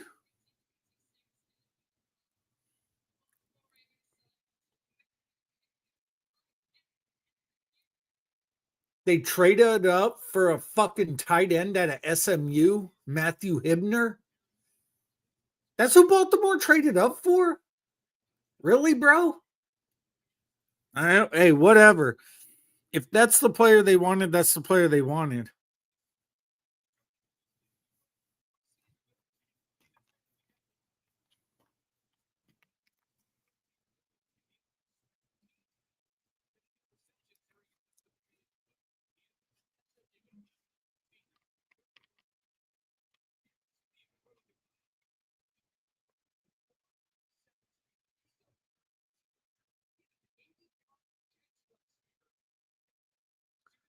Damn, he looks fast for a tight end. Holy shit, he cooked fucking LSU. At least that looked like LSU they were playing in that clip I saw. So Baltimore, they went guard edge, wide receiver, tight end. God damn, they're going heavy on the fucking pass catchers in Baltimore. They're giving Lamar Jackson all kinds of motherfuckers to throw to. Holy shit.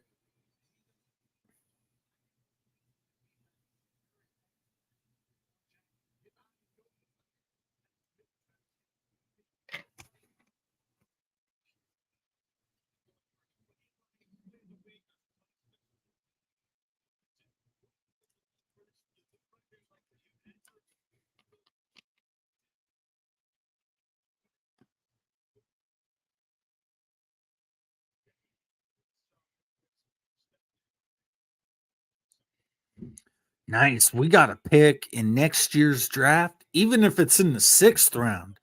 I don't give a fuck because next year's draft is fucking loaded. I hear that draft is so motherfucking deep.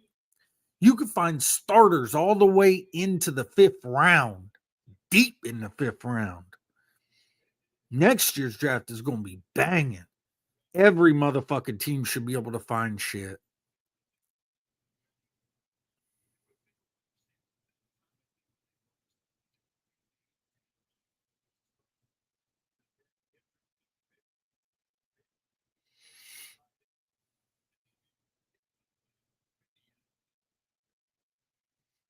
Okay, day 3. I'm liking Niners day 3 a lot so far. Yeah. Yeah. I like how day 3 started out for the Niners so far. Love it.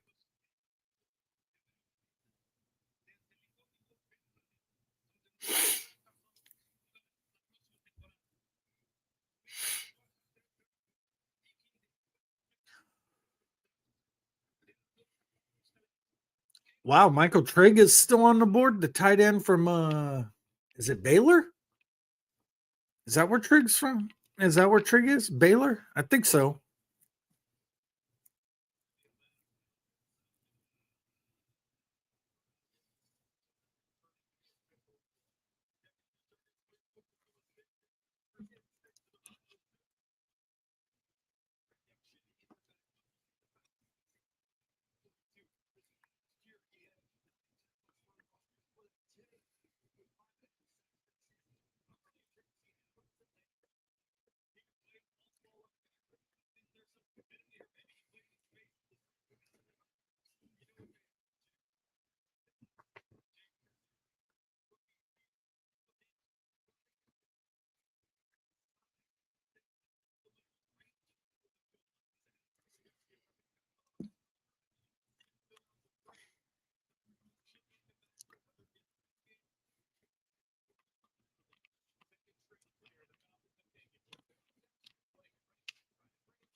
Let's see who's up. Colts. Okay, Niners up in 4 picks with our last 4th round pick. And then we got to wait till the 5th round, which is fine. I mean, we get 2 picks in the 5th round. So we end this draft. We came in with 6. We should end it with. No, it was just basically a pick swap and a pick next year. So it'll be 8 picks still. I think we've 5, 6, 7, 8. Yeah, it'll be 8. That's cool. We come in with 6, leave with 8. I'm good with that because then you got the undrafted class and shit like that. So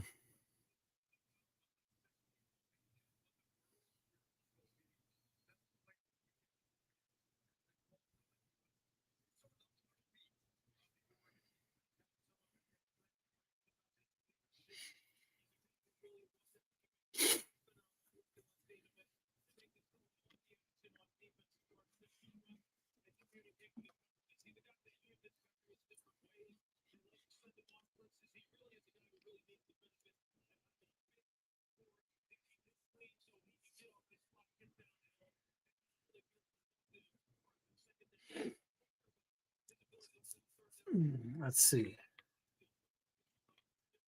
Does anybody know if Trey Lance's brother's been drafted yet? Has Bryce Lance gotten drafted anywhere?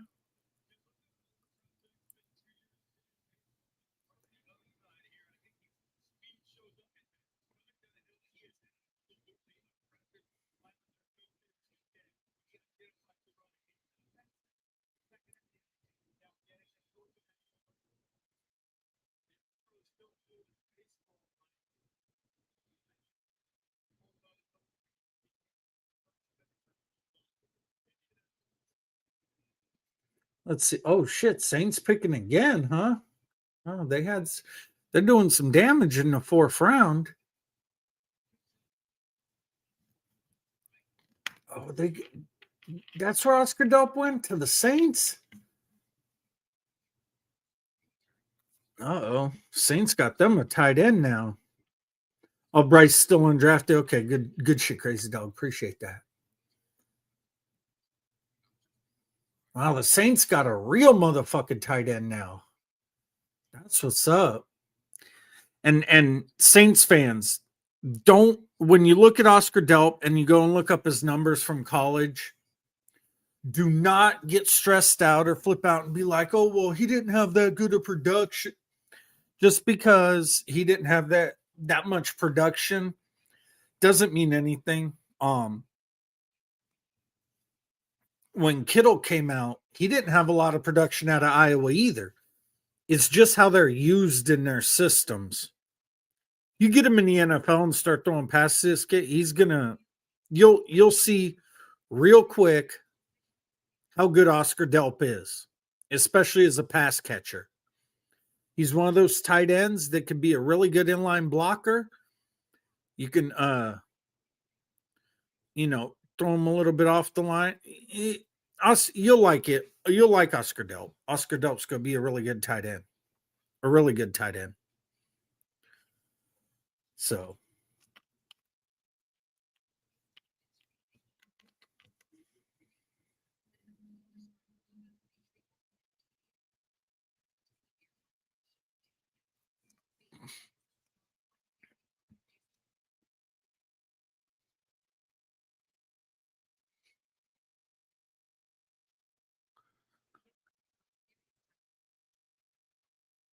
Kids 10-yard splits.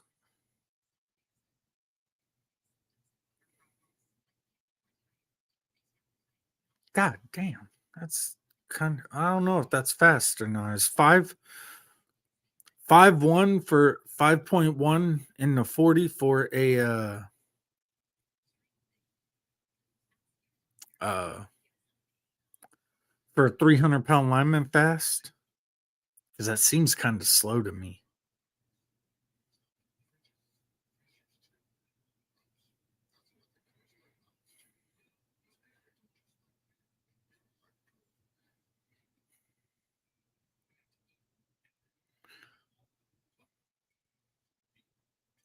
So Bryce Lance still undrafted, which is, I don't know, do his skills suck? Because he's got the size, he's got the speed a lot of teams look for. He's got the speed and the size that a lot of fucking teams look for. Or are they just helmet scouting and being like, oh, he came from North Dakota State, so we can't take him? Because some teams do that. They'll helmet scout. I think it's stupid. You shouldn't helmet scout. I don't give two fucks if these kids come from small schools. A lot of people look at helmets and be like, oh, nope, came from a small school, he's got to suck. That's not always the case, bro. Not always the case.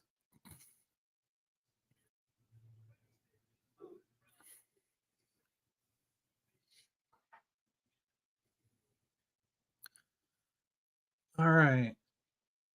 So Niners went O-line. Good. Niner fans can shut the fuck up now. Now. Go safety and really make them be quiet.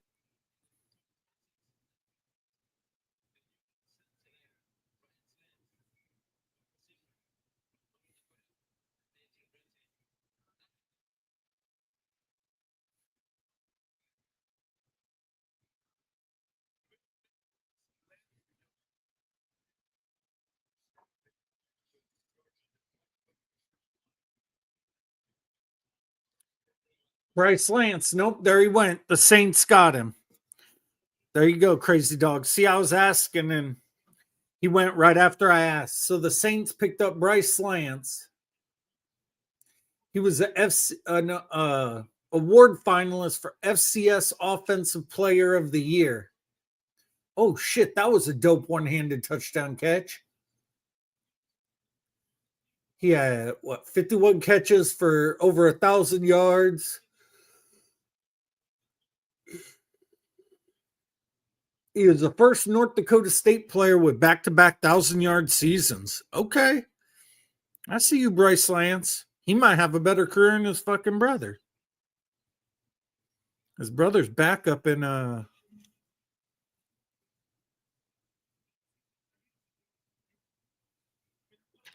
his brother's backup for the Chargers.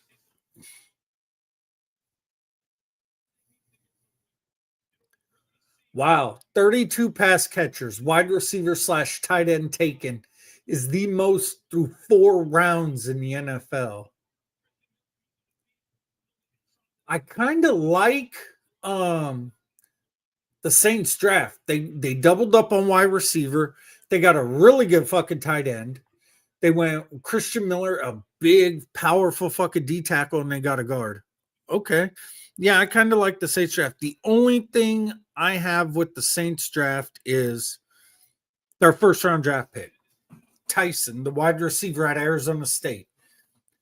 That kid can be offensive player of the year if he stays healthy.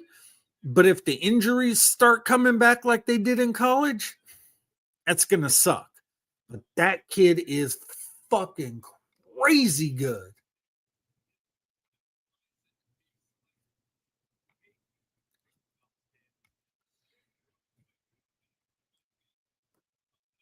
Cowboys pick is in. Let's see who they go with. Let's see who the Cowboys go with, folks. Oh, look at that. Niners up and 2 more picks.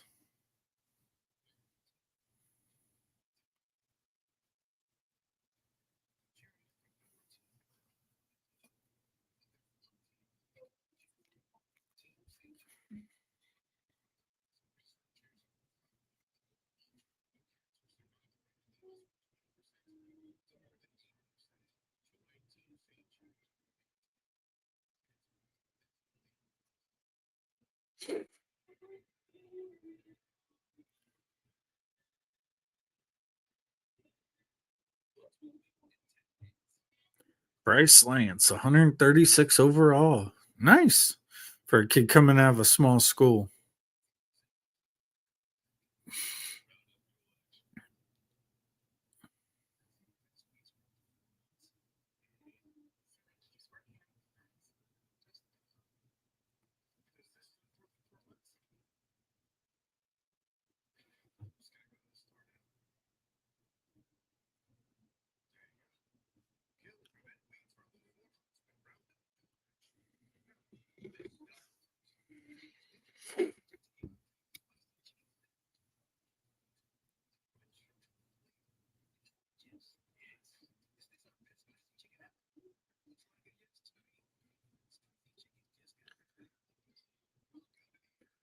Cowboys got 2 more picks, just like the Niners do.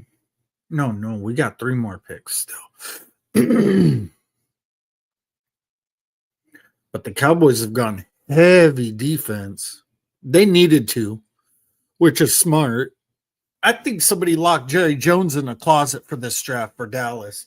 They said, fuck you, old man. We're going to do this shit. Which is what needed to happen. It really did.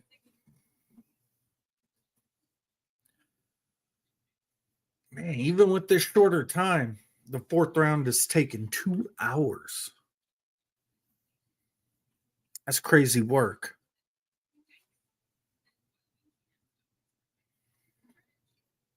We ain't even in the fifth damn round yet.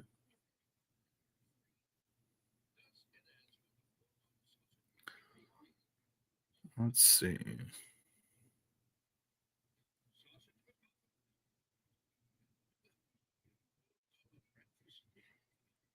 Niners on the clock. That's what I'm seeing online. I can't see Sean T because it's on the stupid fucking commercials. I hate all these goddamn commercials when important shit's happening in the draft.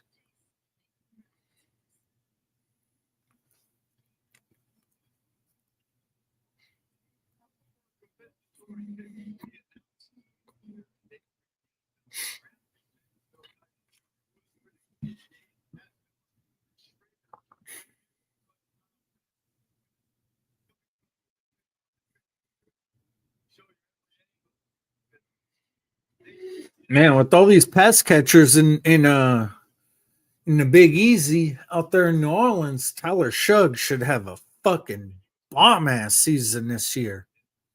He looked really good at the end of last year. Tyler Shugg should be going crazy. How the hell are the Niners on the clock? I am on my TV. It's showing Miami hasn't even picked yet.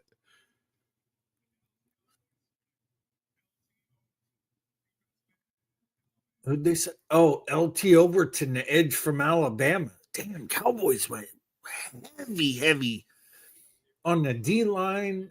They doubled up on fucking edge.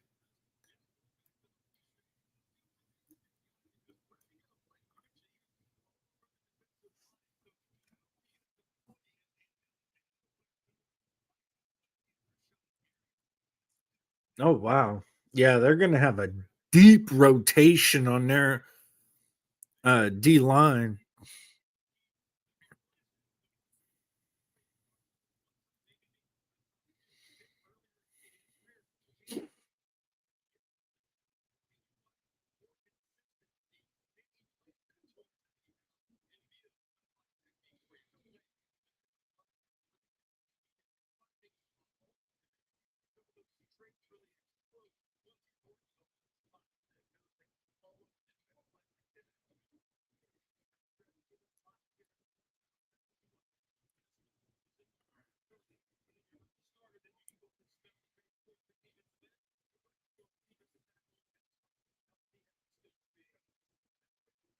All right, come on, Dolphins, get that pick in. There it is. Oh, let's see who they pick.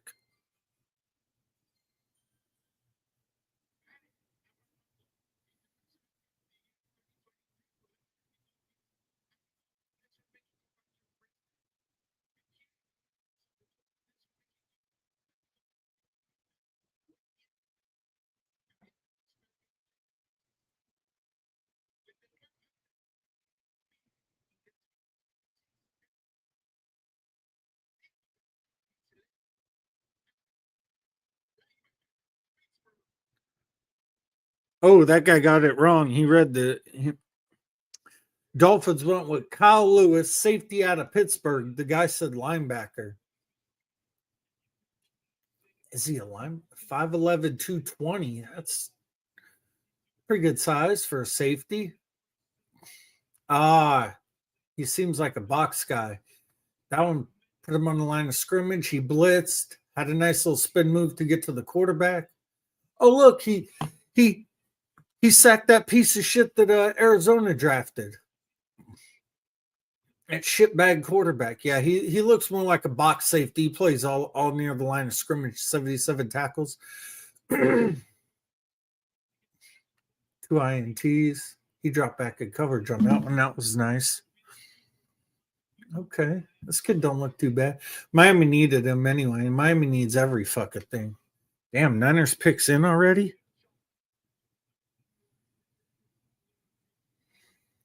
Let's see what the Niners went with.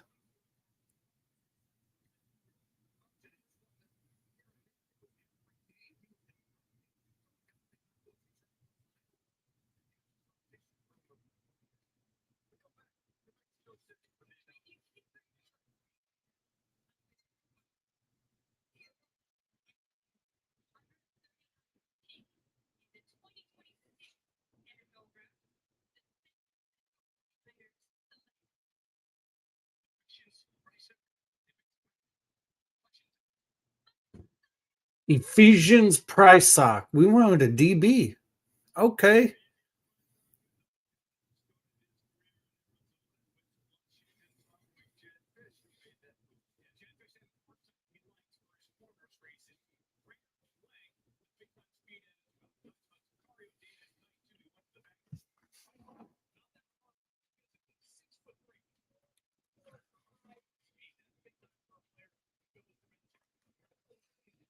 Oh, he's a bigger corner too. 50 tackles, 8 PBUs, INT in 2025. Yeah, he's a bigger guy.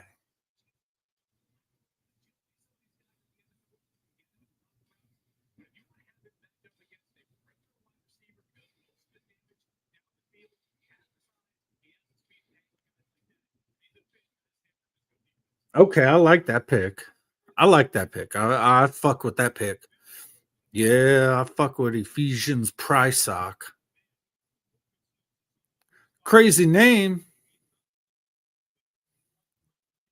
Crazy name, but hey, I fuck with it.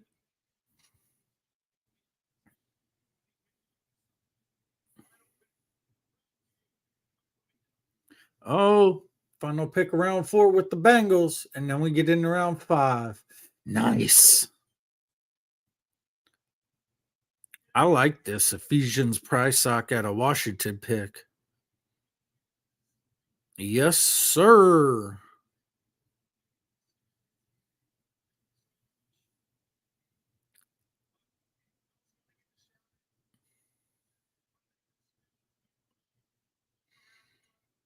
This kid's athletic as shit. What's his height? Oh, 6'2"? We got a 6'2" corner? Holy shit. We actually got a taller corner. Holy hell. Good night. I think our tallest DB is Demo. He's like 5'11", maybe 6 foot. Oh no, it's who is our tallest? It's not Demo. Demo's 5'11". No, it's Daryl Luter. He's 6 foot. But this kid's 6'2". Okay. I like that. I like that pick. Yeah, I'll fuck with that pick a lot. Okay, that's what's up.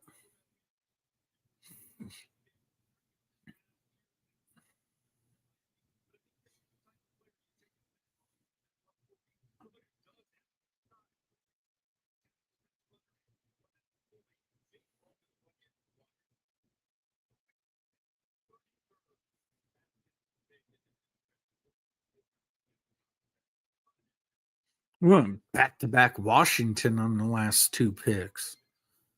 Now we got to wait 12 more picks. And then we're on the clock again at 154. So 13 picks, 154. Yeah.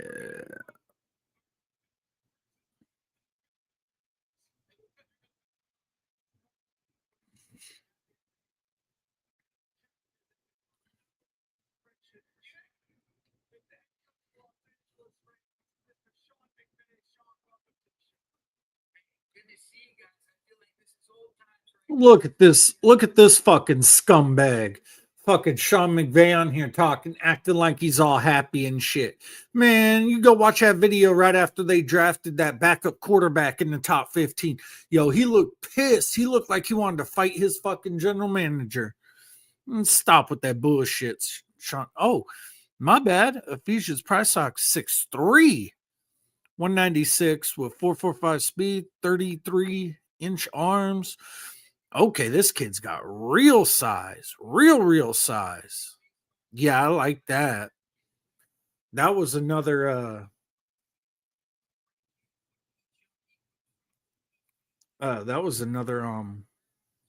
why can I never remember our defensive coordinator's name?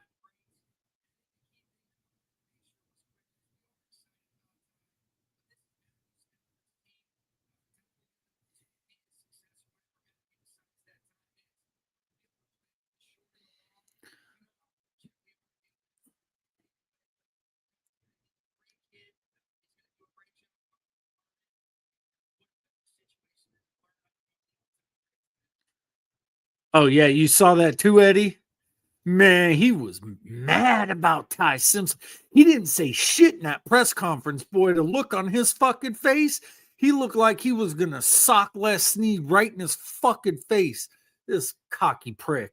Now he's on here talking about how, oh, the pick was good and we're planning for the future. Bitch, shut the fuck up. You weren't saying that on night one. Stop it. Stop it. Right now, Sean. Stop it, you fucking scumbag. Fucking stupid fuck. But I will say this, every single team in the NFC West, their first pick was all the same. Offense. Arizona went running back. The Lambs went backup quarterback. Seattle went running back. And Niners went wide receiver. We all went offense in our very first picks. All of us. Which Arizona, I think, was stupid doing that. I'm not saying the player they picked is bad. I'm not saying that at all. I just think they needed way more than a running back seemed like a luxury pick that high in the draft. And Arizona is such a shitty ass team, and they need so much shit that they can't afford to take luxury picks. They can't. They just can't.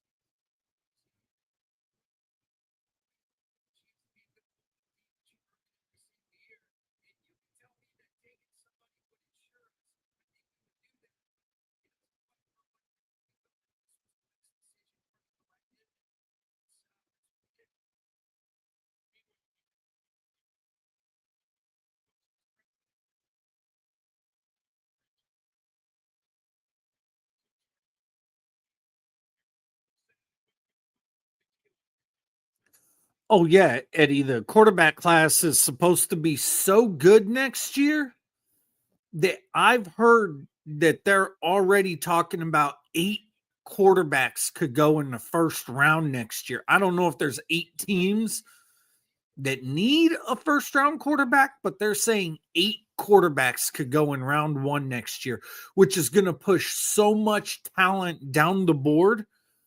That's what I'm saying. I also heard that the class next year, it's not just quarterbacks. The whole class next year is going to be so fucking loaded that people, almost every single team can get starters all the way into the 5th round next year.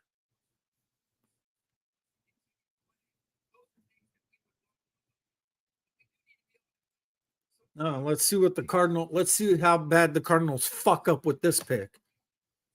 Yeah, he could be out the door after a season. I mean, they got lucky that his back held out all year last year because he wasn't even the off-season shit. Matt Stafford wasn't last year. And so yeah, Stafford's back. The older he gets, it's only going to get worse, and it's going out on him. So that's no bueno. The only pick the Cardinals did that was good was their second round pick when they got and the Caleb Proctor pick. But when they got Chase Basantis, the guard. Fucking Carson Beck is a fucking trash quarterback. They should have never got him. Yeah, I agree though. Arizona should have waited till next year. The Lambs too, but they're trying to plan ahead. It's going to bite them in their fucking ass.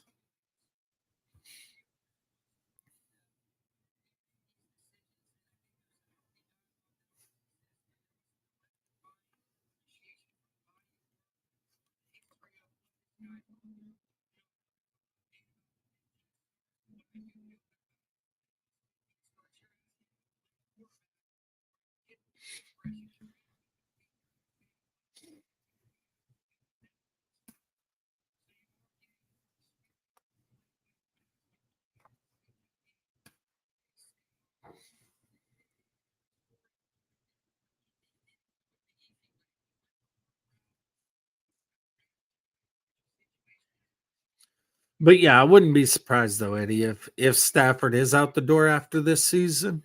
It makes sense. You know, like I said, getting older and you're having back issues to where you couldn't even show up to off-season shit or the off-season program and stuff last year because your back was that bad. Yeah. And just the older he gets and the more towards 40 he gets, trust me, I'm over 40. It hurts way worse after 40. Shit's way worse. It takes longer to recover too. A lot longer.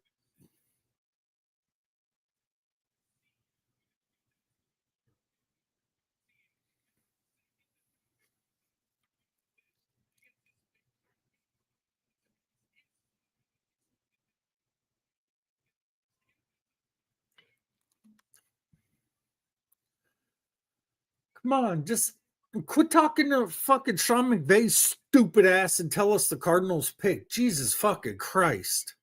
Nobody gives two fucks about Sean McVay.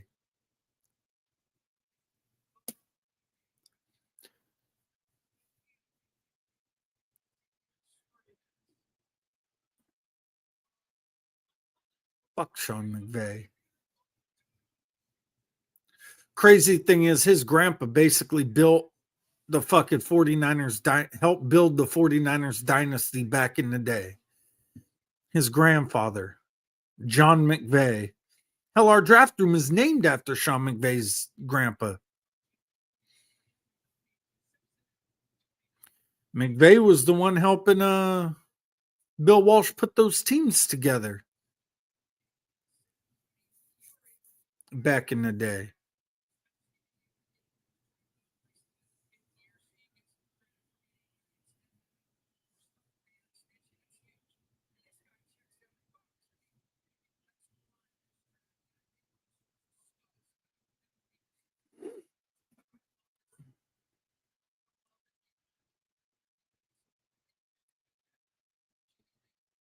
Oh, Cardinals took a decent wide receiver. Holy shit, they didn't fuck this up.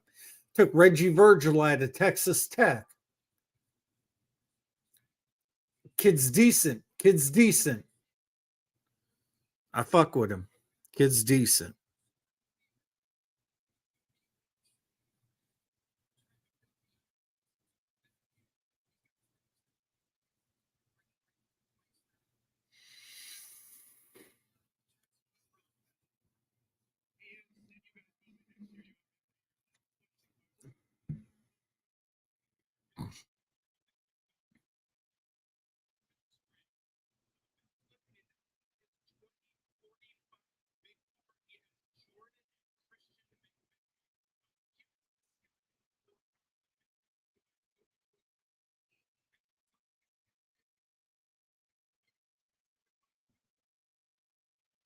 Jesus fucking Christ. All right, Panthers pick is in. Can you get Sean McVay off my TV screen, please? Jesus fucking Christ.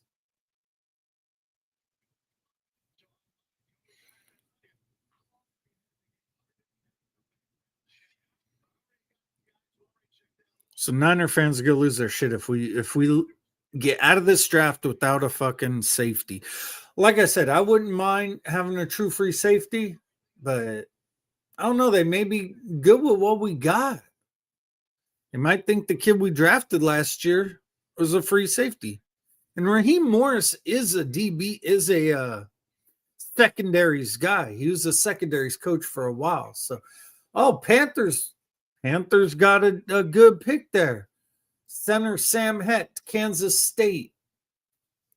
That was a pretty good pick. Good O lineman.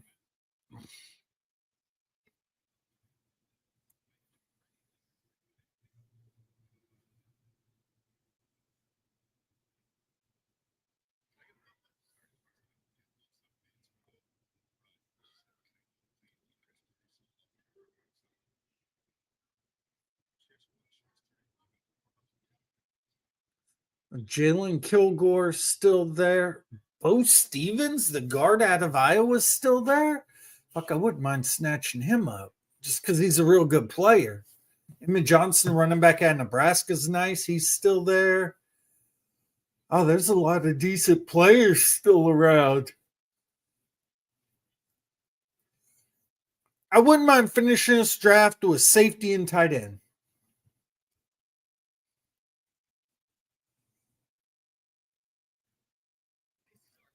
In whichever order. And the last time we picked up a 5th round tight end, y'all see how that worked out for us. Chargers went Nick Barrett, DT, South Carolina. Wow. Okay, cool. They got themselves a D tackle.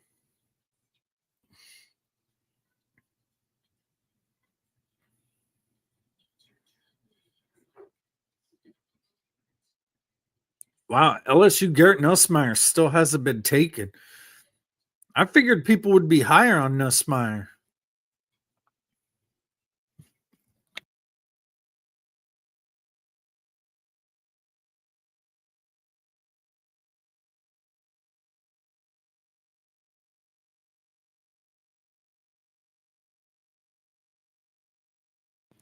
Yeah, I wonder why Nussmeier's not been taken yet, why he fell so far.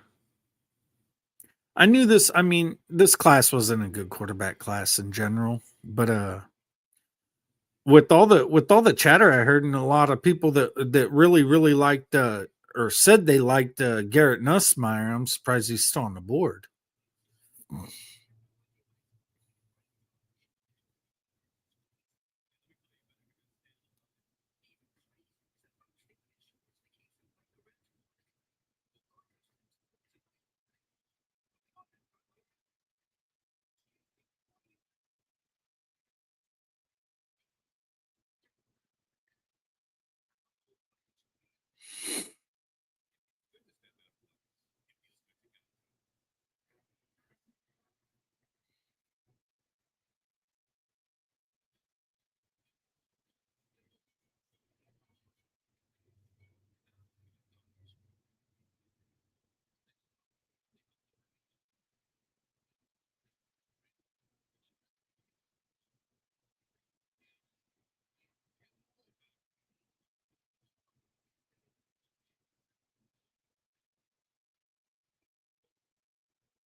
Our new DB in 4 years. I don't know if it's good or bad, but He only allowed 8 touchdowns, and that's in over 1,500 coverage snaps. I guess that's good. We'll see. We'll see how he translates to the NFL. All right. Commanders are up.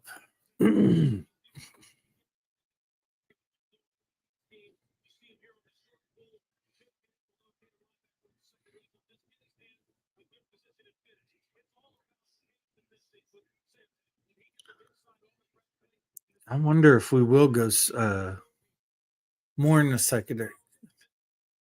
I wonder if we will get a tight end. I mean, we basically covered all our fucking all our major needs. We've picked up in this draft, so that's why I like this draft.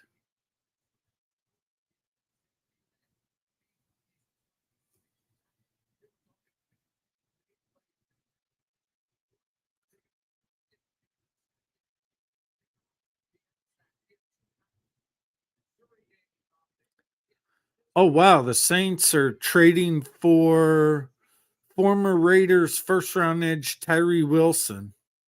They gave up pick 150 to go get him. So a 5th rounder.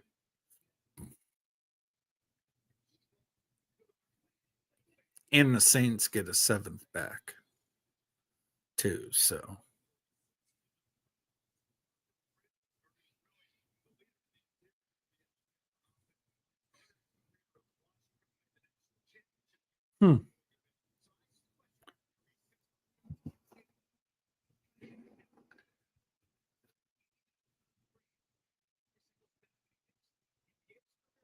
who the Commanders taking? Let's see.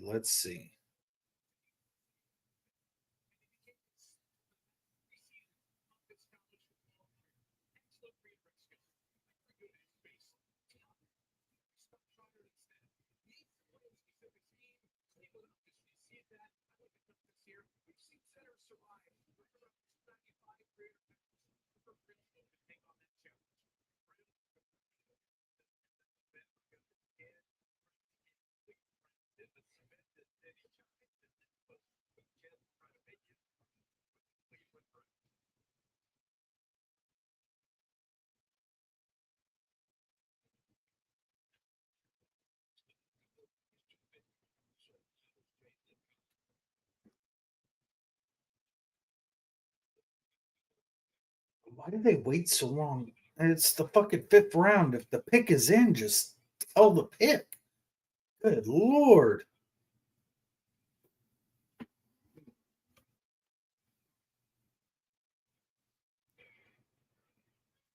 Yeah. Just okay, there you go. Selection.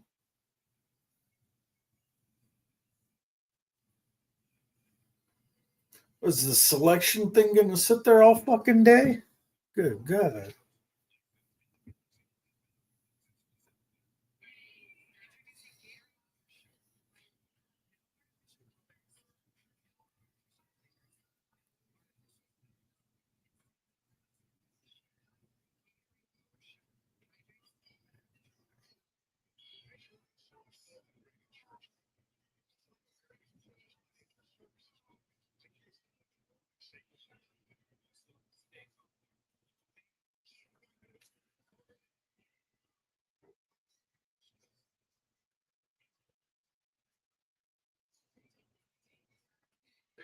Joshua Josephs, Edge, Tennessee.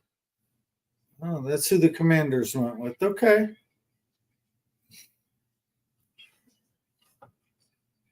Okay. 14 run stops. Oh, that's the 2024.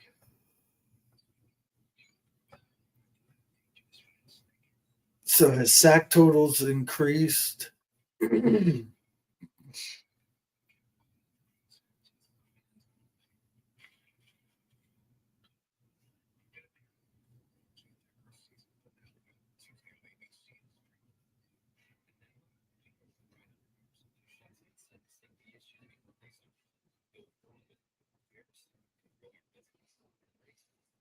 So come on, man. These damn commercials.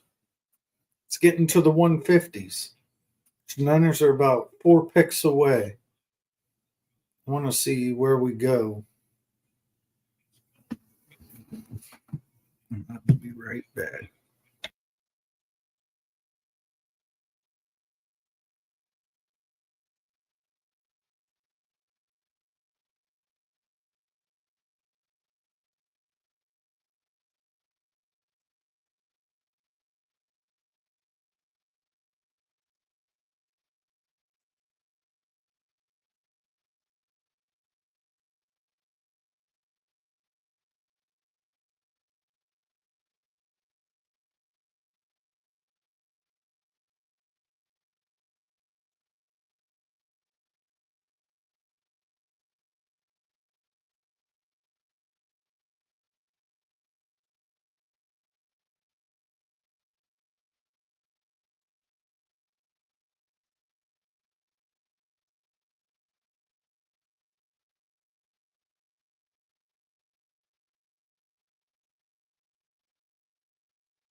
All right. Oh, Seattle got a pick, huh? Is this Seattle's last pick? Or did they have any more after this? Because I know they only had like 4 coming into this draft.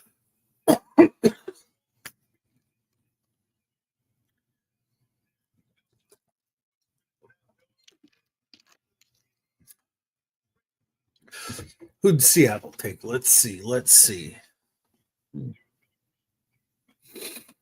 Seattle took one of my favorite safeties in this draft, Bud Clark.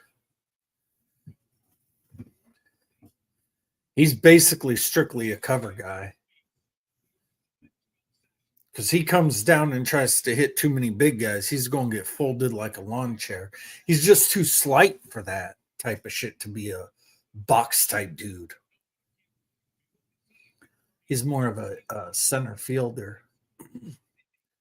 But Bud Clark at a TCU. I think over the last 3 years, he's had like 15 fucking picks. So the guy gets his hands on the ball. Yeah, he was one of my favorite safeties in this class.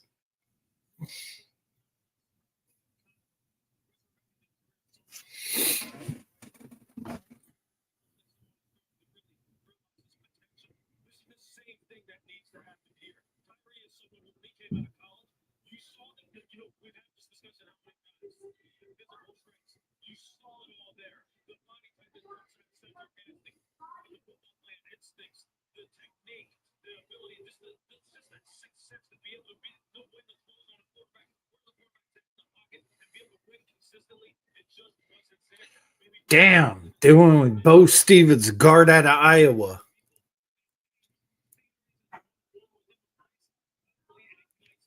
That was I can't lie, that was a good pick. Okay. That was a good pick.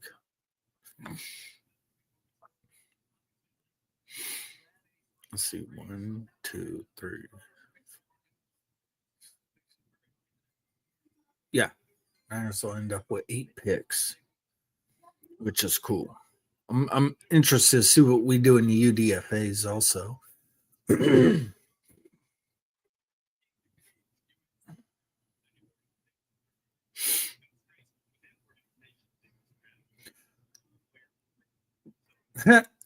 Browns select Justin Jefferson.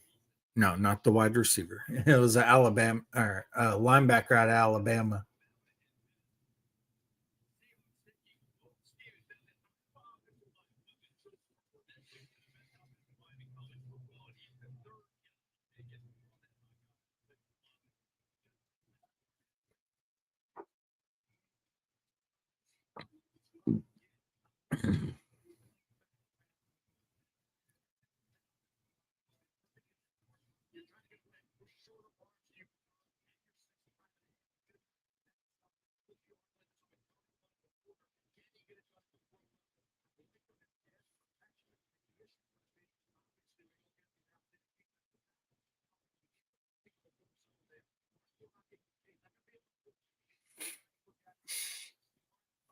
Raiders. Let's see what the Raiders do. Fernando, Trevin Stoops, Kieran Crawford, Trey Zoom. Who else did they picked? Gerard McCoy, Mike Washington. Man, the Raiders have had a decent fucking draft.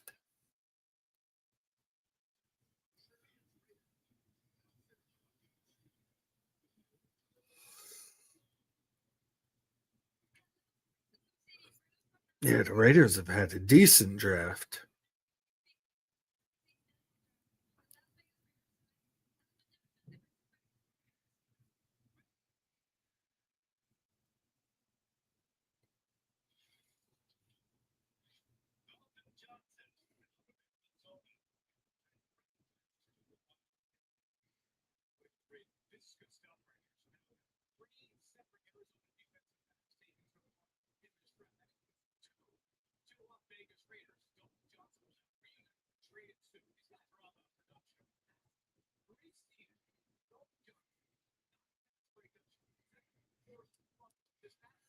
Dalton Johnson, safety, Arizona. Raiders went with another safety, huh?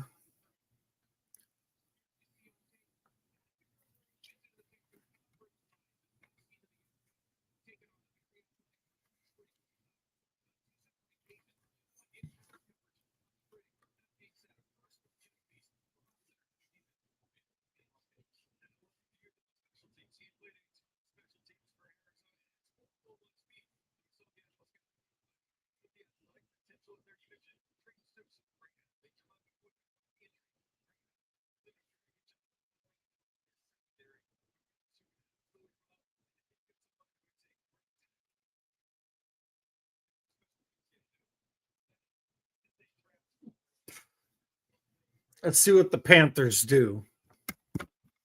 Oh, almost knocked my goddamn mic over. Ain't that some shit? Now let's see what the Panthers do here. Zeke Wheatley, safety, Penn State. Okay, that's a decent safety right there. The Panthers went with a decent little safety. There we go. Good shit. Good shit. Picks are coming in faster now. Good. We got what 1, 2, 3 picks till the Niners. That's what I'm talking about. Then we got to wait about 20 picks.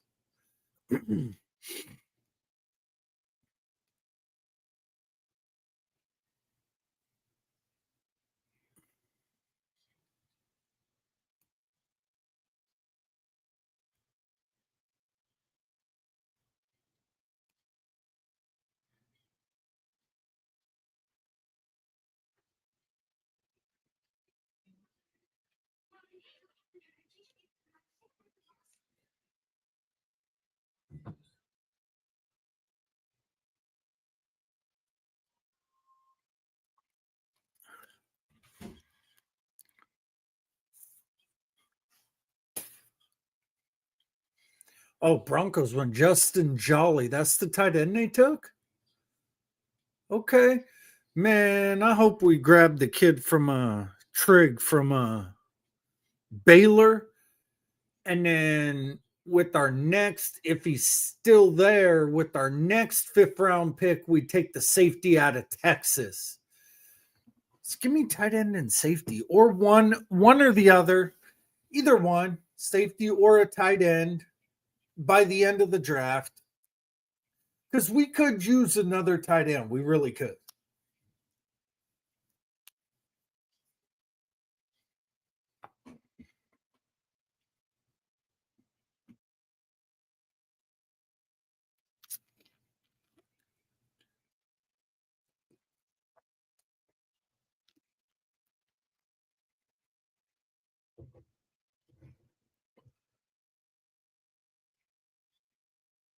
Oh, Packers went Jaeger Burton, center out of Kentucky. That's a good pick.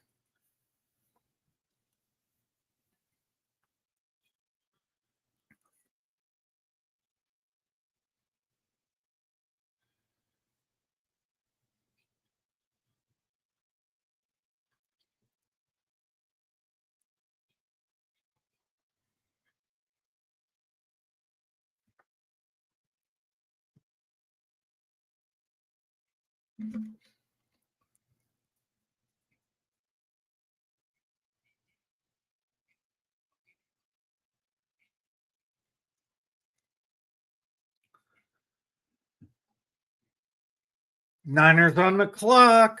Yes, sir.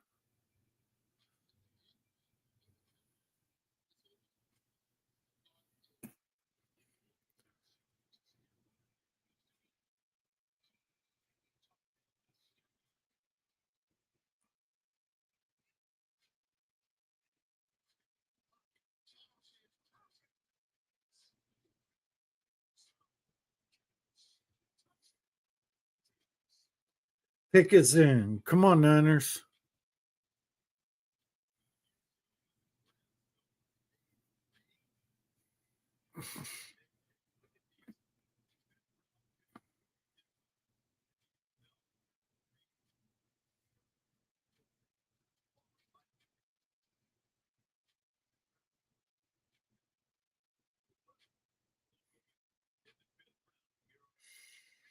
Pick is in. Come on.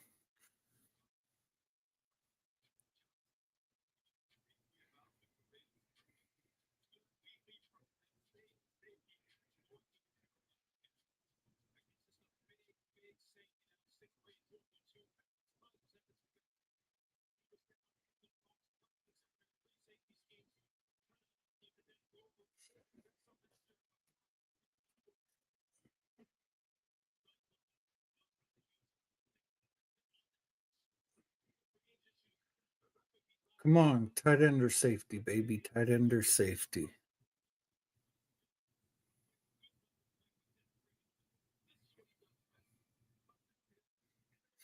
Tight end or safety, baby. Tight end or safety.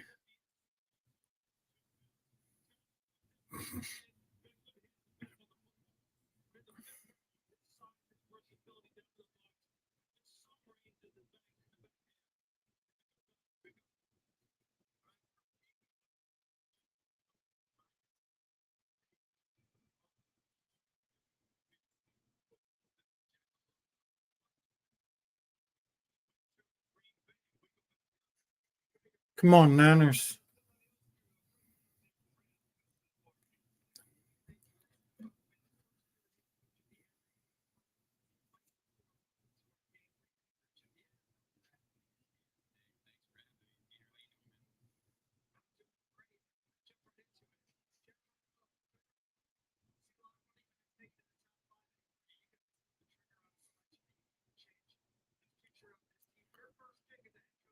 Jaden Duggar, linebacker, Louisiana.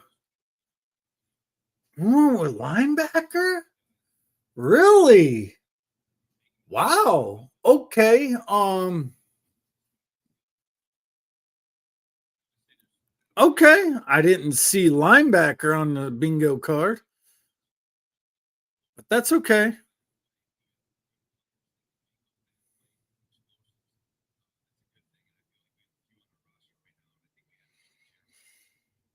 (126 tackles, 11 TFL, forced fumble. Damn, he's active ass motherfucking linebacker. God damn.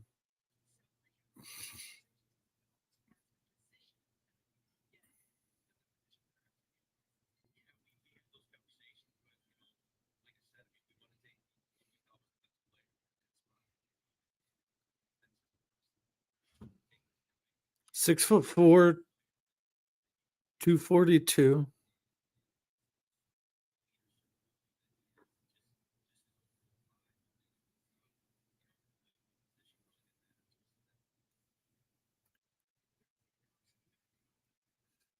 Bucks took DeMonte Capehart. Oh, wow. That's a really good pick.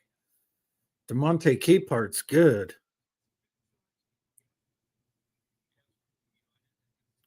There you go, helmet scouting.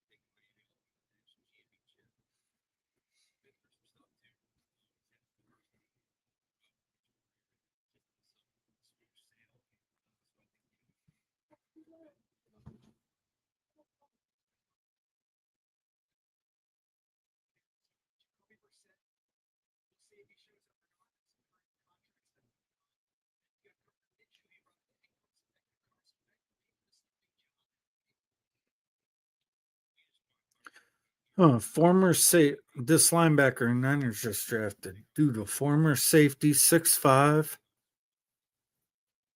6'5" with 35-inch arms, former safety.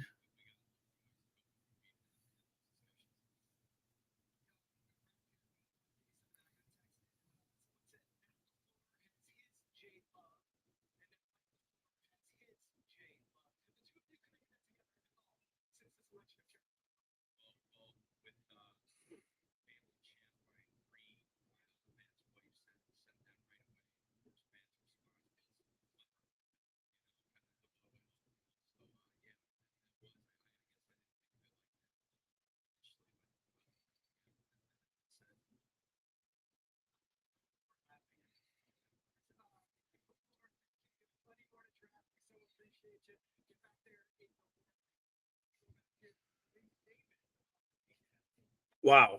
That was Damn, this linebacker for the Niners.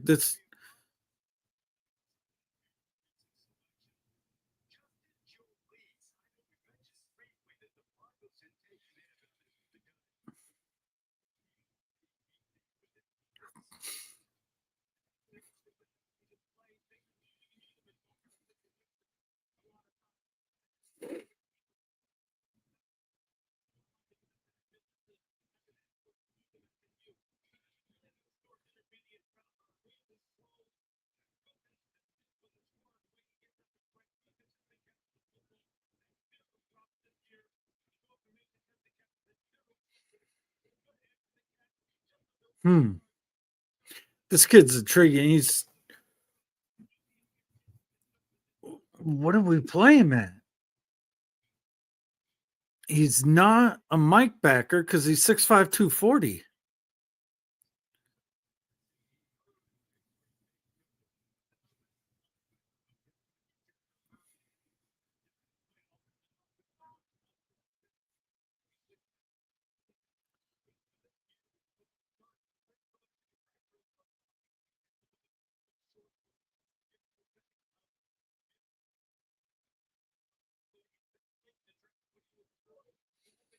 Yeah, I think Raheem's going to turn this guy into an edge.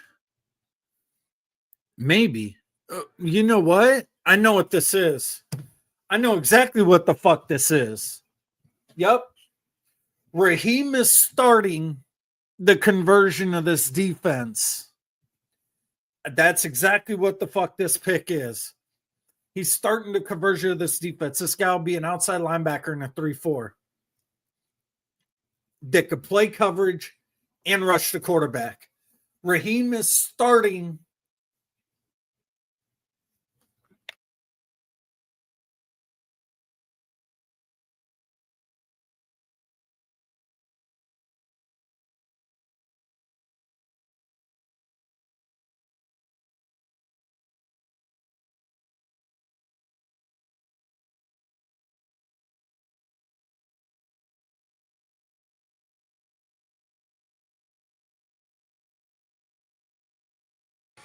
Yeah, not yeah.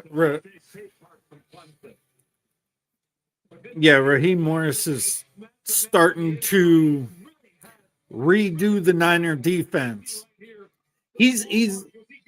I could see it. I see why we took this kid now. I see it. Raheem's starting to redo his defense. We're gonna run more 5-man fronts. At least this first year, it's gonna be more 5-man fronts. We're gonna do some hybrid shit. Yeah. Okay. I see why we took this kid. I see exactly why we took this kid. So okay, that's what's up. That's what's up. Okay, I'm down with it. Well, welcome to the squad, Jaden Duggar.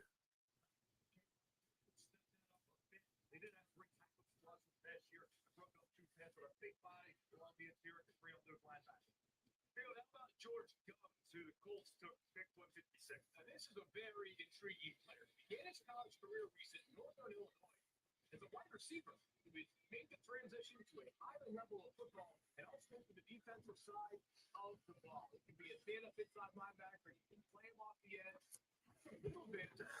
Man, okay. Okay, cool. You know what? This day 3, man. This day 3. I'm loving for the Niners. I love what they're doing. And I'm liking that Raheem's fingerprints are getting all over this defense early. I see exactly what the fuck they're doing here. I see what the fuck we're doing here.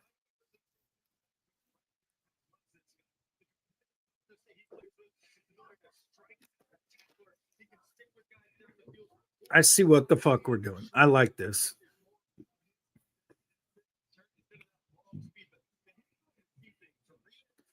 I like this. I really like this. I like this a lot. I like this a lot.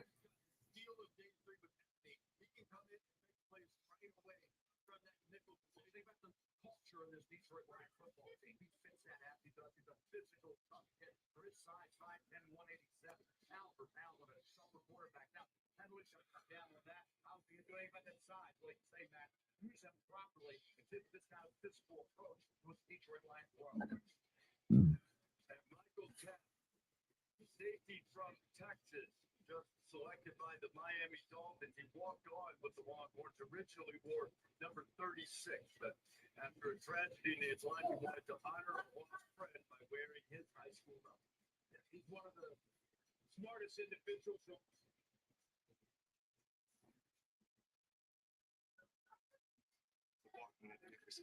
Max Vikings went tight end, Michigan. So I wonder what the Niners are going to do with their last pick. I kind of want that Trigg kid out of Baylor, the tight end. The Trigg kid out of Baylor. Unless the Niners think he's going undrafted, which that's a hell of a gamble. Being only in the 5th fucking round, we still got 2 more rounds.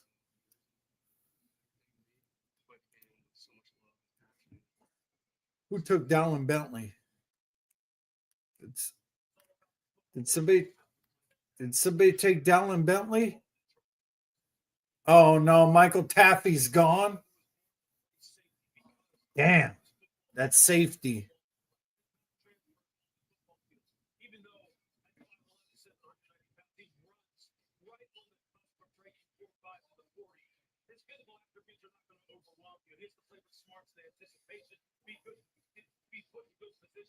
He's a tough competitor that's going to get the very most out of all of his athletic ability. There was no question he was in charge of that defense. And he's someone here in the 5th round. When we talk about competitive character being something that vital when we're talking about 5th, 6th, 7th round picks, he's got it in waves. Oh, Pittsburgh just traded to KC. Damn, there's still trades going on this late, huh? Okay. I see it. I see this Jaden Duggar pick. Okay, when it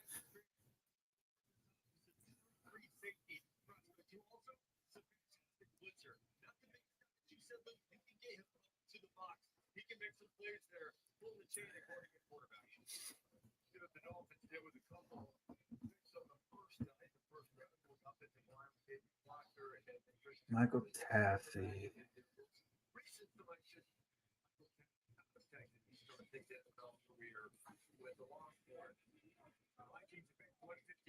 This feels like a guy who might make credits and grew up in Wisconsin, played for Michigan, now he's going to Minnesota. Darryl Johnson, Moose Johnson, a little back stretch. This left roll back 44 is when quarterback in high school, 54 games he played in Michigan. He's fullback, give that guy, he can get the job done. Special huge contributor there. This kid is gets the job done in motion, going the second level after the play. Guys catching football after the kick. Man, I'm kind of disappointed. Jed York wasn't tweeting out all our fucking picks this year. He picked them out last year. All right, what's the Chiefs pick? Let's see what the Chiefs did.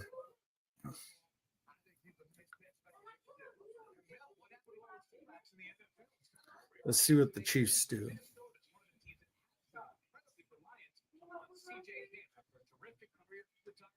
season, here's his replacement.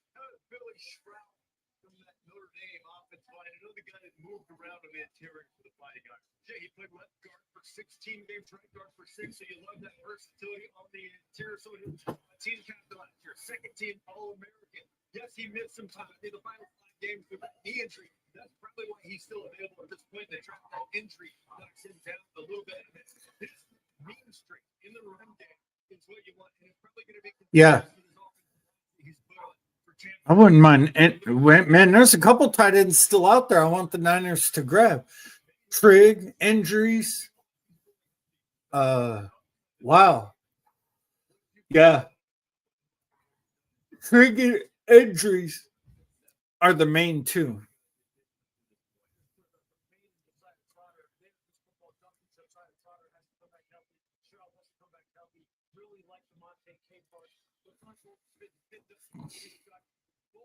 I hope we go tie down with our last pick.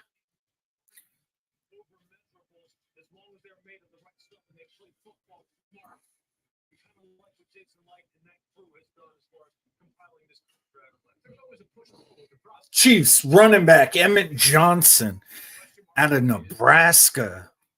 They got a good running back that can receive out of the backfield. So, yeah.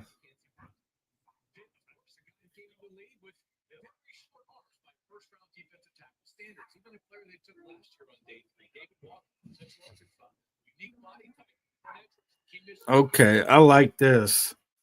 Yeah. Yeah, it'll definitely be a quarterback competition in Pittsburgh. The guy I work with,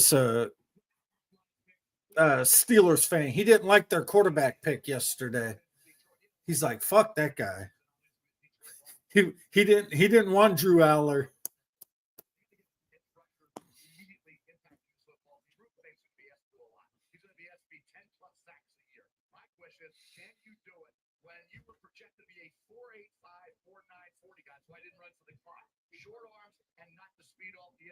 Can he beat? Because guess what? You're drafted kid at 15.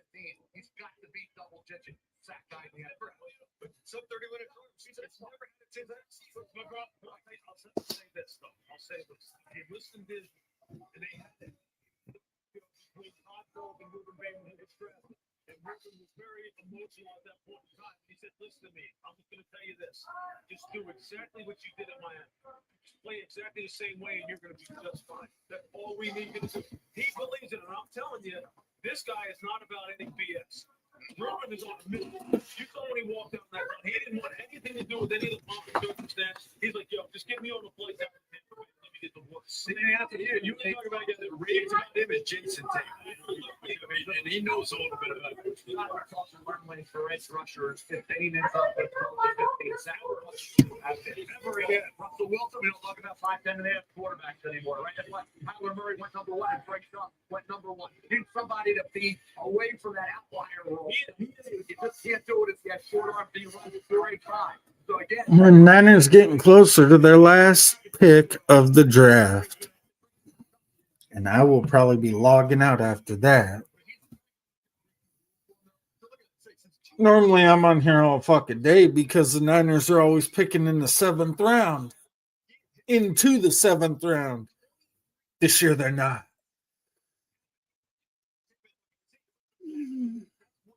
So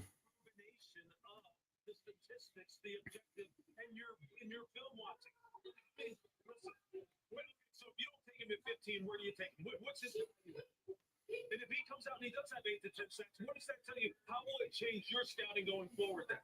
Will you believe what you say? Or will you still say, you know what? I got to play the odds. Dude, you have so much experience in the front office. When a guy didn't fit the prototype, like your eyes told you what you saw. What's the threshold? What changes? What pushes you over the edge of it? I know arms aren't ideal. I don't care. Taking you anyway. I'll tell you. What's the moment? I'll tell you your resume. How much time you have on? No, you understand. The draft is what? It's an exercise in trying to mitigate risk, right?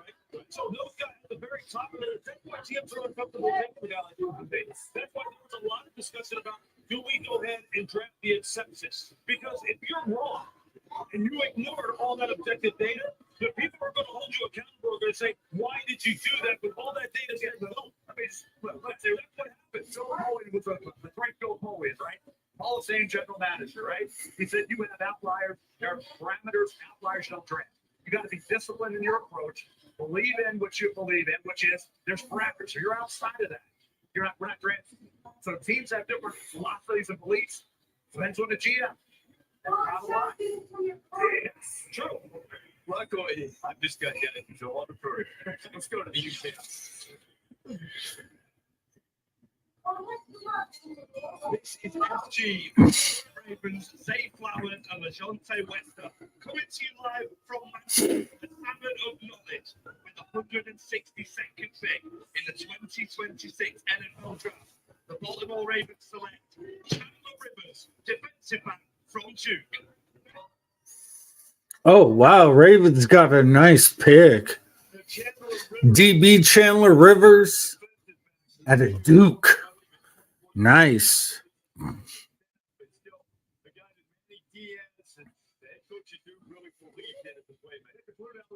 This guy raised football player, smart. He's instinctive, great anticipation and awareness. Helped him to a school record 35 wins over 4 seasons, 3 bowl victories, first ACC championship since 1962. Another guy who competes every week. He'll be a slot corner in the NFL. He will be a guy that has to play up to 5'9", 185, but he ran 4.4 at 39 vertical. You see him there. He showed up big.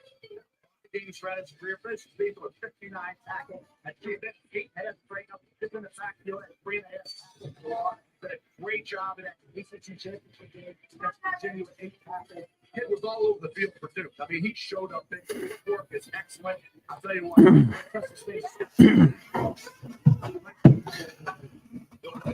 Oh, man.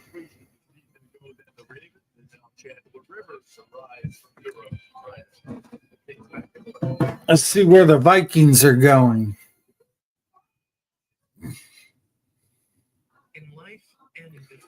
Oh, Charles Deming, Stephen F. Austin, DB. Yeah, that was a nice pick too. Nice pick.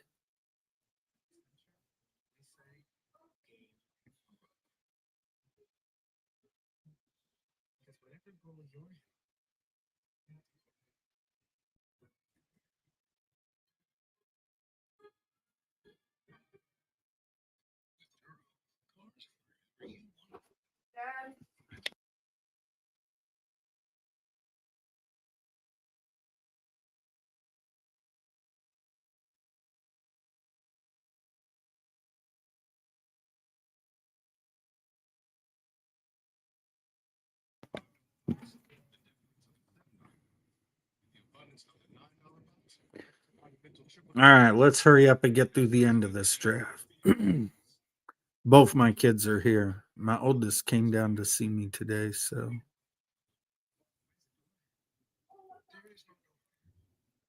Let's see. I think the Jags fucked up with their tight end pick. That Bo Ricker kid.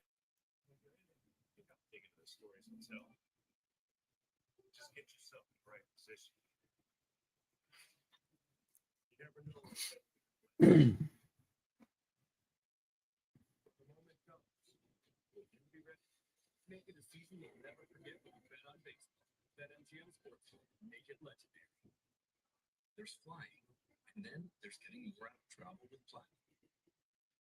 Get to the airport, make yourself comfortable with a fresh sushi in Tokyo, a delicious cocktail in Atlanta, or even a soothing cup of tea in London. Enjoy thoughtfully curated dining with exceptional service to match worldwide, with access to the largest global airport lounge network. There's nothing like Platinum, official payments partner of the NFL. Dale, you really need to get that colon cancer screening. You can do it with just a blood test. Shield. Shield is for people 45 plus at average risk, not high risk for colon cancer. Your doctor approved Shield. Oh, man, it's the 49ers need to take a long snapper in their last pick just because I haven't seen too many 49er fans bitching and crying today, like I did the other day. So I'm kind of disappointed in that because I wanted to listen to them bitch and cry more.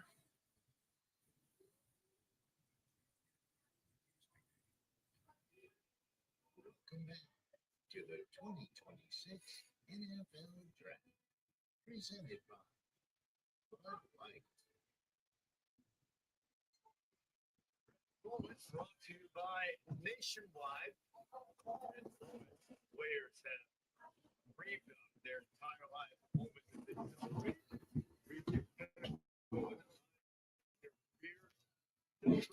Tanner Koziel, a tight end. Damn, Jacksonville doubled down on tight end. Holy shit. Take a moment to stand on that mountaintop and enjoy it. That's one of the things that is gratifying about covering this NFL draft is seeing all of the players get to experience that. The recent selections in this draft did not talk about Emmett Johnson, who went to the Chiefs. They tried to hold through that running back room. Emmett Johnson from Nebraska, first Cornhusker to lead the nation in scrimmage yards per game since Mike Rozier did it in his Heisman-winning season of '83. Charles Gibbons. How is Jalen Kilgore still not picked? Vikings, and then Tanner Koziel goes to the excellent pass-catching receiver. Titans pick is in. Watch it be fucking. Watch it be Jalen Kilgore. So one of the things that you guys have talked about all day is value, right? Day three value, and that extends to the highest individual accolade you can have in the NFL. That's a first-team All-Pro. Over the last 20 seasons, there have been 21 first-team All-Pros selected in the 5th round. That includes recent player we showed earlier, George Kittle, Puka Nacua. That's nearly as many first-team All-Pros that have been taken in the 4th round over the last 2 decades. And one note overall on day 3, guys, last season was the second time in the common draft era that players in round 4 through 7 started a combined 300 games in their rookie year. These guys that are selected today are coming in right away, able to contribute. Well, it's sort of joking this morning. We do the third day of the draft and talk about the mathematics of it. The players that are on rosters in the NFL, it's about 63% made up.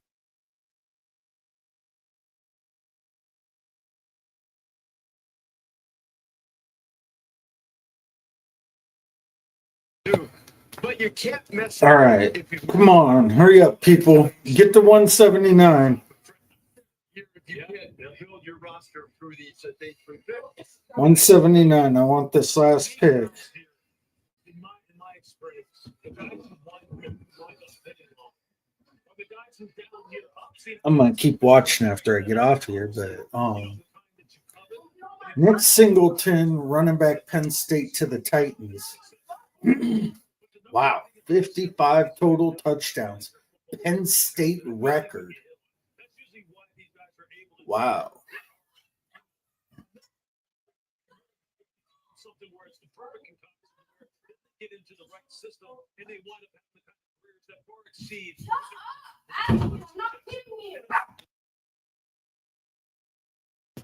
That's crazy. 63% of players last season selected in rounds 4 through 7 are undrafted.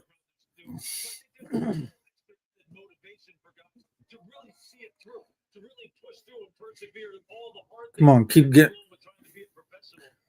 think those statistics bear it out. That's just not by happenstance. That's not just by luck. The NFL, the margins between Pro Bowlers, starters, backups, and camp guys is razor thin, and a lot of that has to do with what's in your heart, what's in your mind. I think a lot of these guys, for one reason or another, are extremely motivated to see it through to the end. I think we talked about it to start today. A lot of these guys, why are they here? Maybe they're a little bit smaller, maybe a little bit slower. So what do they probably have to do throughout their entire career? Work harder to get to this point where they're at. And I think you see that play out with the competitive toughness, the high character, the work ethic, guys that are going to be raved about by the coaches that we all talk about throughout the season. So I do think that we see that play out. If the players that come out of day three and have that success, they work their tails off to overcome and make up for some of the shortcomings. Let's see where the Bears are going. So. Day three is an area scout state. The general manager is incredibly fit with all their duties. Let's see what the Bears are doing. Free agency, dealing with day-to-day operations. Their area scouts that are driving sometimes to tiny colleges that don't necessarily produce a lot of football prospects typically, Mel. This is a day in which a meeting that may have taken place 2 weeks ago, a few months ago, where an area scout banged a gavel for a player could eventually become a player being taken on day three. A very gratifying day for these people that don't really typically get a lot of glory throughout this process, but a cool day to find some hidden gems. And Charles Stebbings with the Stephen F. It's a good job. Speed always has 15, 20 guys coming from the 1AA rank. So the lower levels of competition, now they're all moving up. The big schools are scouting up and saying, okay, we missed you coming out of high school. We'll take you now. We'll bring you up here. Let you do it against the best of the business. So again, we don't have that on day three like we used to as much. Keyshawn Elliott, linebacker, Arizona State. Opportunities are slim and none now with a lot of these prospects. There are some, we saw that production. When you produce and you test well, even though you may lack maybe the blocking is an H-back, right? You're still going to drop it. We've seen it with the kids in Iowa. They come up. 92 tackles, 10 for loss, 7 sacks, 18 run stops at Arizona State.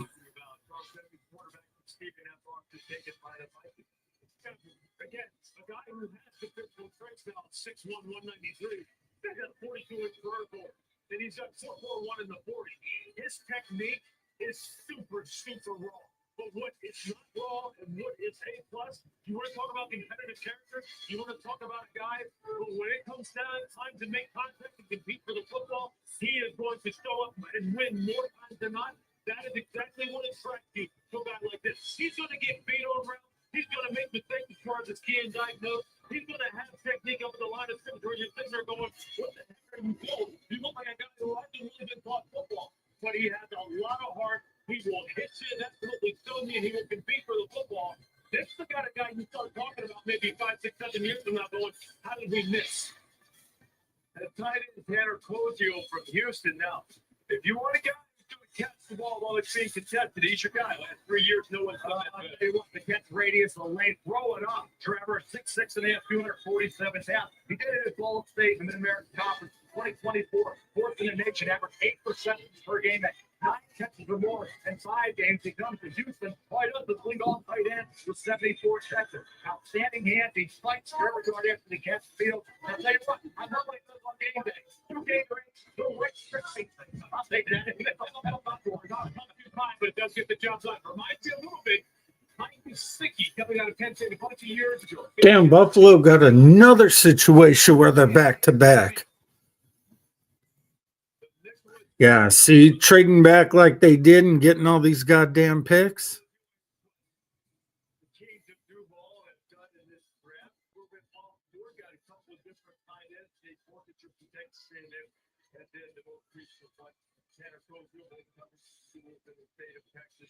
Making their way to Jacksonville, and here is the former Penn State running back Nick Singleton going to Tennessee. And Reese, this guy came out of the gate really strong.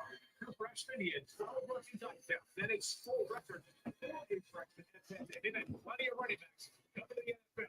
He's got a 100-yard kickoff return on his resume as well. 65 catches over the last 2 seasons. He's a legitimate factor in it being passing game. Now, he suffered a broken 5th-minute touchdown and removed a lot of his pre-draft profit. Not this overly tight end Cowboys, but has enough power, reliable in the passing game. Come on, Bills. You got, man, turn both cards in at once. Zane Durant's still on the board? The D tackle for Penn State? What? And they're comparing Singleton to Saquon. Oh, for the most touchdowns in Penn State history because Singleton broke Saquon's record. Gotcha. Gotcha.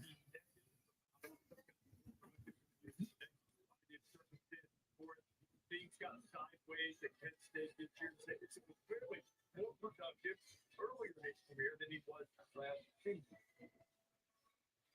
Sean Elliott was taken after that. That's the most recent pick going to Bears linebacker from Arizona State. Now his celebration continues here in Pittsburgh. Outside the back of the stadium. The Buffalo Bills with the 27th pick of this fifth round. 67th overall. Let's see what the Bills are going to do.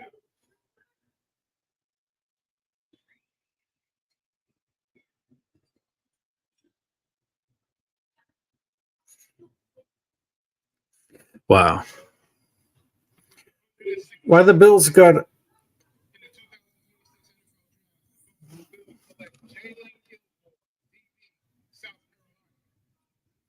damn, there's Jalen Kilgore gone.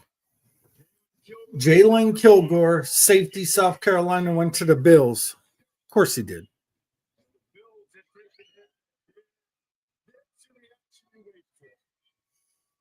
Been a pretty long wait for the safety, but in his home, in Atlanta, people gather together to celebrate there.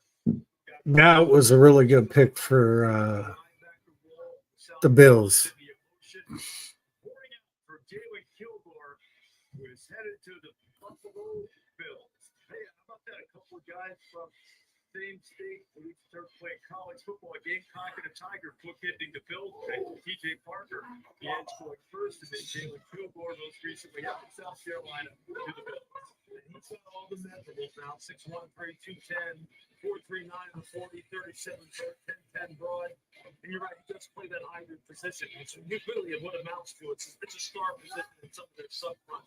He's just got to take all of this athletic ability and have it become something that transfers into more production and more timely production on the football field. He will flash you plays like this, like that, carrying a wheel route, getting underneath it, going up in high portion of football. He can come down, set the edge, make great tackle, crinkle the football here in zone coverage because he understands pattern development. But these are just highlights. They're the reason why you fly down here for the fifth round when you have these kind of measurables. The consistency is just not there. He's got to tie it together. And again, if he has the right kind of football personal character and is willing to see it through, he has the kind of athletic ability to have people then go, hey, we missed.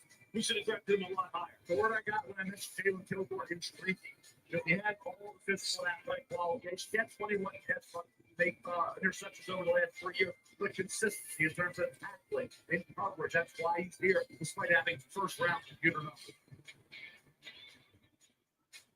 The Bills have a new coaching staff. Joe Brady, offensive coordinator, now getting his first shot as a head coach. This is what the Bills have done. I mentioned Parker, the edge, but they got Davis McFadden, quarterback from Ohio State. Skyler Bell taking today along with David Mueller, guy who put up a prolific number of tackles. So you've got a couple of guys in the last few picks. So I just made a pick. Intriguing guy, really good athlete. Kendrick Law started his career in Alabama, going to Kentucky, and now. Oh, Kendrick Law. Who took him? That's a good wide receiver out of Kentucky. Speed in the 40. The full-time starter last year in Kentucky is one play down the field. He didn't see much of that. Let's get this. He had 540 receiving yards. 511 of those came after the catch. He reminds me a little bit of the way that Georgia tapped into Zachariah Grant, right? Sort of a gadget player within this Kentucky offense. But he's got some chip, he's got some wiggle, he's got some speed after the catch. Come on, Steelers. Hurry up and pick. He also helped you on special teams. He doesn't mind hitting you as a blocker on the perimeter, either side or going to the line. The Pittsburgh Steelers are taking this pick. He's going to make it. Man, fuck these stupid, terrible towels. Hurry the fuck up. Get through these fucking picks. Jesus Christ, we're in the fifth round.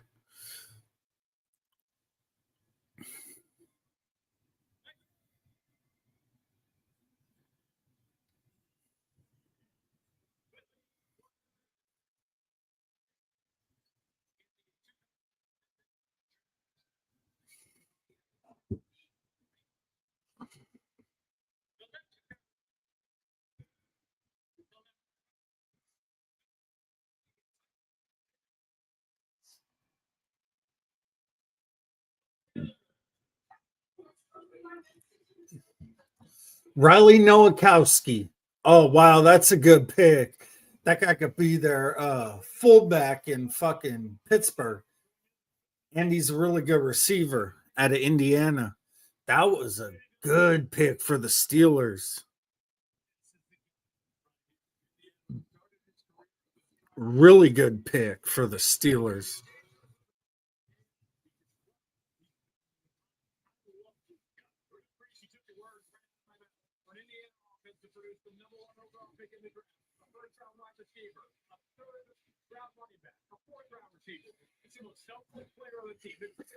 Nowakowski to Pittsburgh.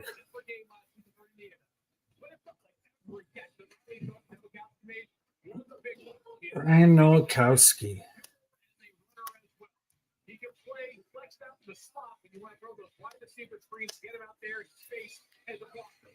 Douglas, rugged. Yeah. Remember, the Steelers this offseason lost Connor Hayward to the Vegas Raiders. This is their replacement, Ronnie Nowakowski. I absolutely love the makeup this kid brings to the day. He's not a overachiever. This kid has talent. He's 4'6" and 6'2", 250 pounds. Oh, but I got fullback, tight end, linebacker. Just trying to figure out how to maximize what he does. So all the dirty work, collect the ball out of the backfield. Yeah, that was a good pick for the Steelers. Of course, a fullback goes to Pittsburgh. Of course, they go to fucking Pittsburgh. That's just a Pittsburgh pick right there. Joe Royer, tight end, Cincinnati. I think there's about to be a run on fucking tight ends. If the 49ers want one, they better hope the one they want is on their motherfucking I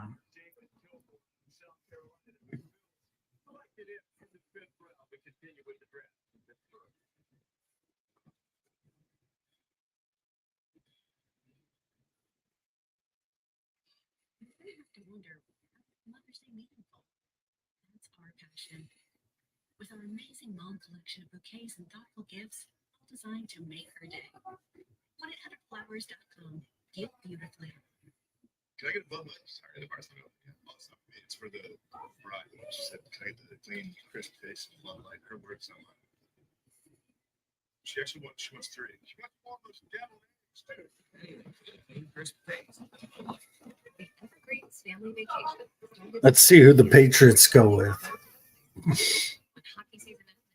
Oh, in the Mel's top 10, there's a punter left. That's what's up. A punter. Fucking punter in the 5th round. Great, right? Nice job. Expedia, the one place you go places. Damn, the Patriots have a pick that's round 3. God damn. But they got 5 picks remaining, so they could do some damage here.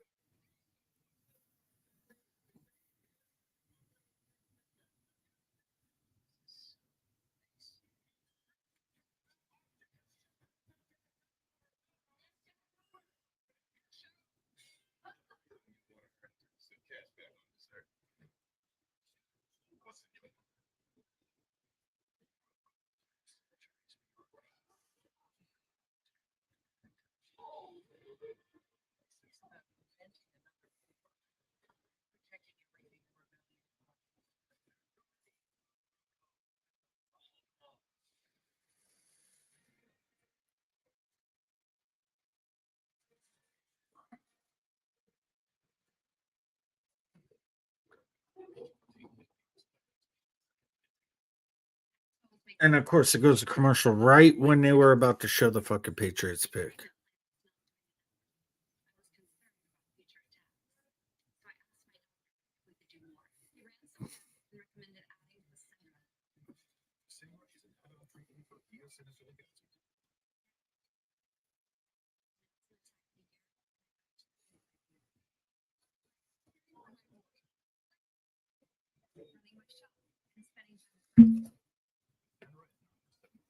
So, Niner fans, this is actually a good draft for the Niners.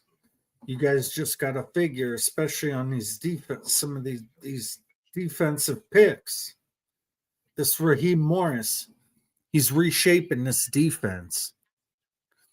into hybrid type shit. We're going to run some fronts and different types of shit we haven't seen yet. Watch.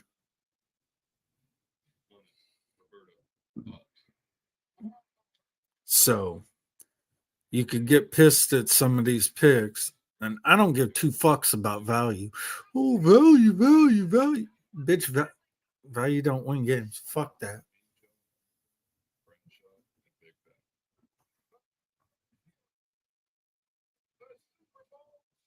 This town has been a breeding ground for legends.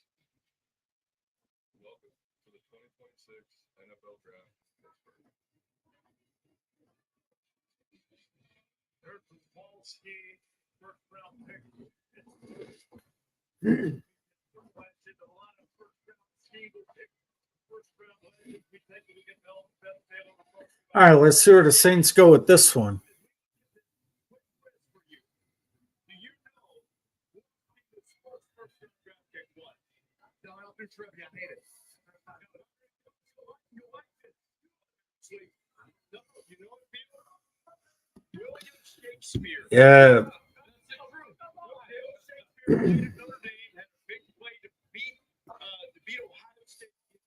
Yeah, hurry up with these goddamn picks.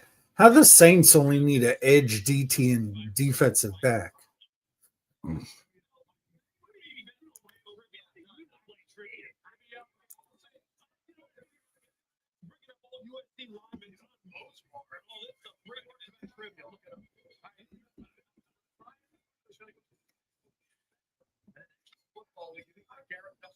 Had he been healthy at LSU, what kind of year would he have had? That wasn't the case. He wasn't 100%. Here he is still available as we get near the end of round 5. Guess what? We got a punter on board.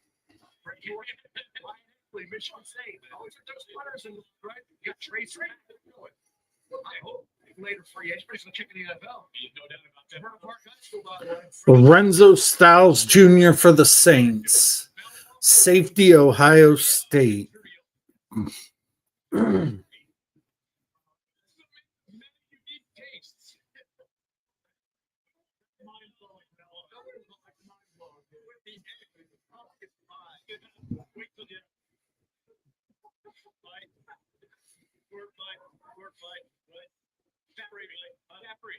Squeeze that big squirt, right? Here are the recent selections. Joe Royer, tight end, Cincinnati, going to Cleveland Seasons. But let's start with Joe Royer. He's the tight end that started his career at Ohio State, transferred, lost his mother there, transferred back to Cincinnati, and now you guys are very high on Joe Royer. When you're a guy that breaks Travis Kelce single season score record for touchdown, tight end, probably pretty impressive as a player. I love the size, 6'5", 250 pounds, massive hands, over 10-inch hands. You see that? The blocker, he can control guys really well. In the open field, he's not going to give you a ton as an open field driver. We didn't get to see a 40 time at all in this pre-draft process, so that's a question mark for him. But man, come on, Baltimore, pick. Don't run this clock down. Fuck, your pick should already be in. Hurry up. Hurry the fuck up.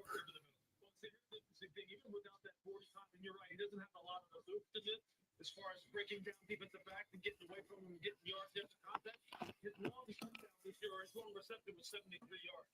And when he does run those wide seams, you see him just absolutely just ripping up yards. And at 6'5", 250, that's a nice pickup. It's just the right team. Patriots could give a long quarterback weight. Yeah, big quarterback, 6'2", 192 pounds.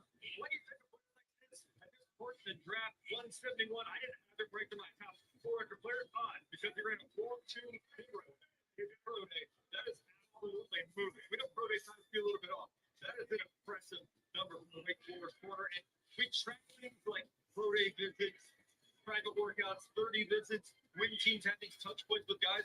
The Patriots are one of 4 teams that would drop Crutchy in the pre-draft process. So those visits, that's why we track these things. What do you think of the Patriots have done? Yeah, one of my favorite players in the first round, one of my favorite picks in the first, I should say, was Caleb Wood, number 23 on the final big board, goes 28, excuse me, the New England Patriots. And this team came into the draft with far fewer needs compared to where they were last season. But we knew that it was essential for them to have additional layers of protection for Drake May. Where exactly is Caleb Williams fit in this Randall offensive line? That's key to turn this team. Will Campbell as their left tackle, the present and the future. Lobo is the guy who I think does have the flexibility to play a right tackle or eventually, I should say, like as a guard as well. This team now has 3 young offensive players: Will Campbell, Garrett Wilson, Caleb Williams. Who could be around for the next decade or so. The foundation piece for Drake May. Caleb Lobo gets stronger. Comparison to the comps, Matt. The top to Caleb Lobo, Colton Miller.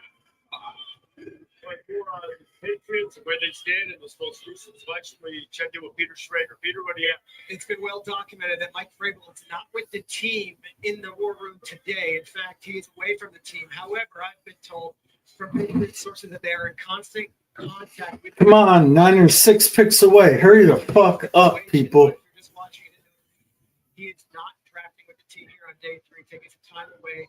It's counseling and to be with his family where he's taking the priority. But that responsibility will go on Elliot Wolf, the general manager. Ryan Cowden, who had worked with Mike Vrabel in Tennessee, and is now over there in England. Of course, Josh Cuevas, tight end, Alabama. Baltimore went with the tight end.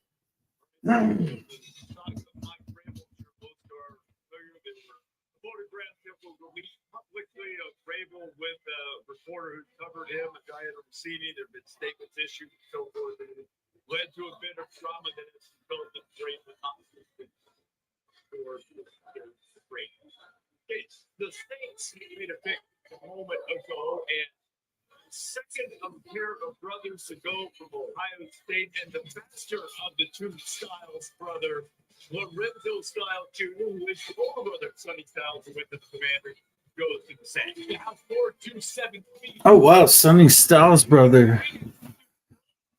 Okay. Yeah, that's safety.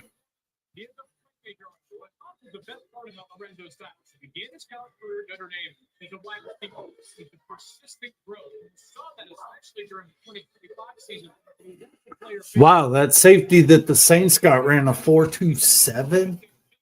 Fucking kid is quick. Baltimore's back up again?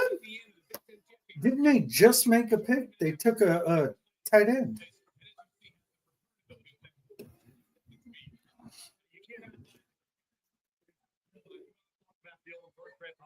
Speeds, weapon equals weight. Yes, and it's a kick return. Kick return.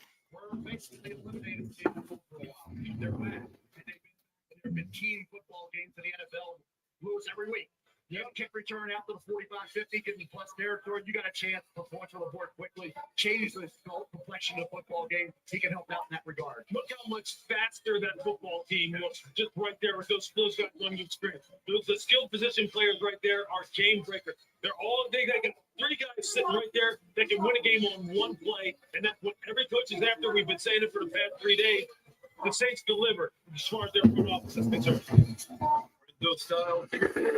Oh, come on. I'm just waiting for shit. 5 more picks. Fuck.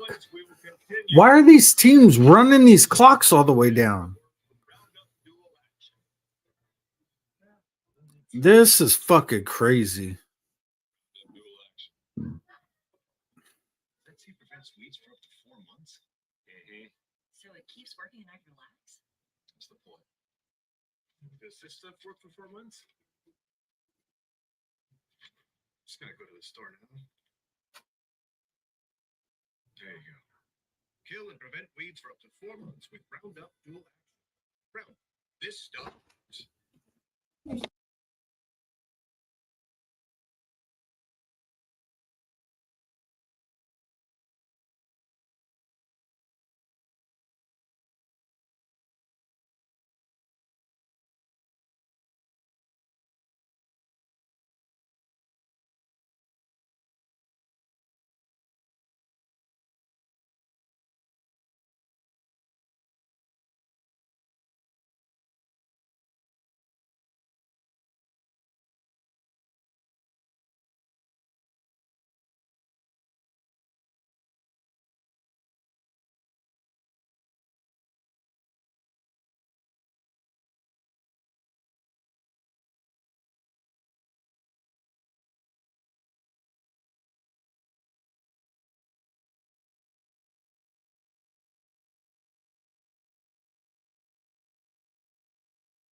God damn, I went out, saw my girls, come back in, and the fucking Ravens still have it picked yet?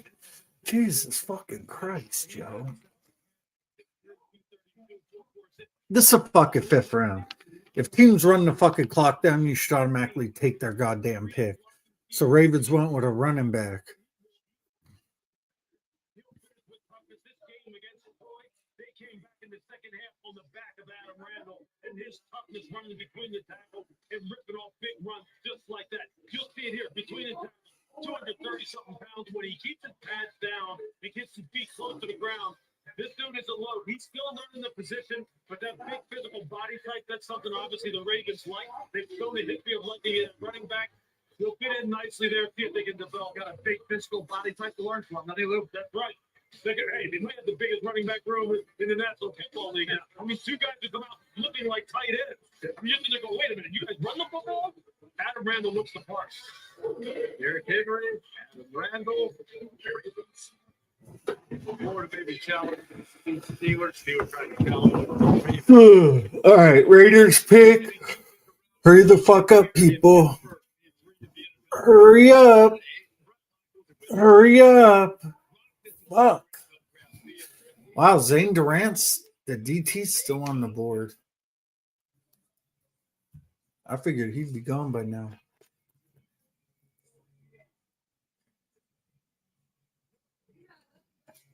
Oh my god, fuck this stupid fucking Bret Michaels concert and singing and shit. Fuck all this stupid shit. Old washed up rocker. Fucking Guns N' Roses. I think that's who he was with.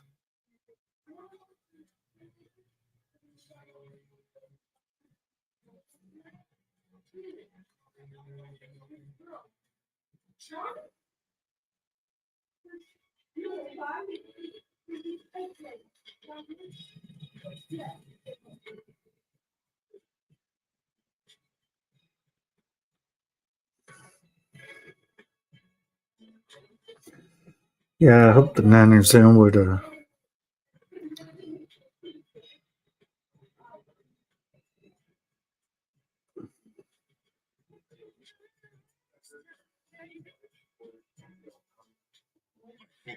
Cancer is a game of inches. Small gains, daily work. And when you add up all those inches, that's the difference between winning and losing. We got Come on, Raiders. Fuck. Does anything keep them from coming back? Who the fucking Raiders take? That team prevents weeds for up to 4 months. Just show the goddamn pick. Hezekiah Massis, DB, California. So he went to Cal.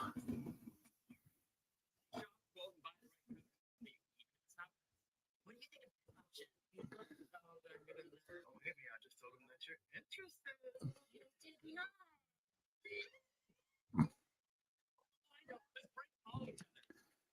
Come on. KC, Miami. Fuck, get to 179.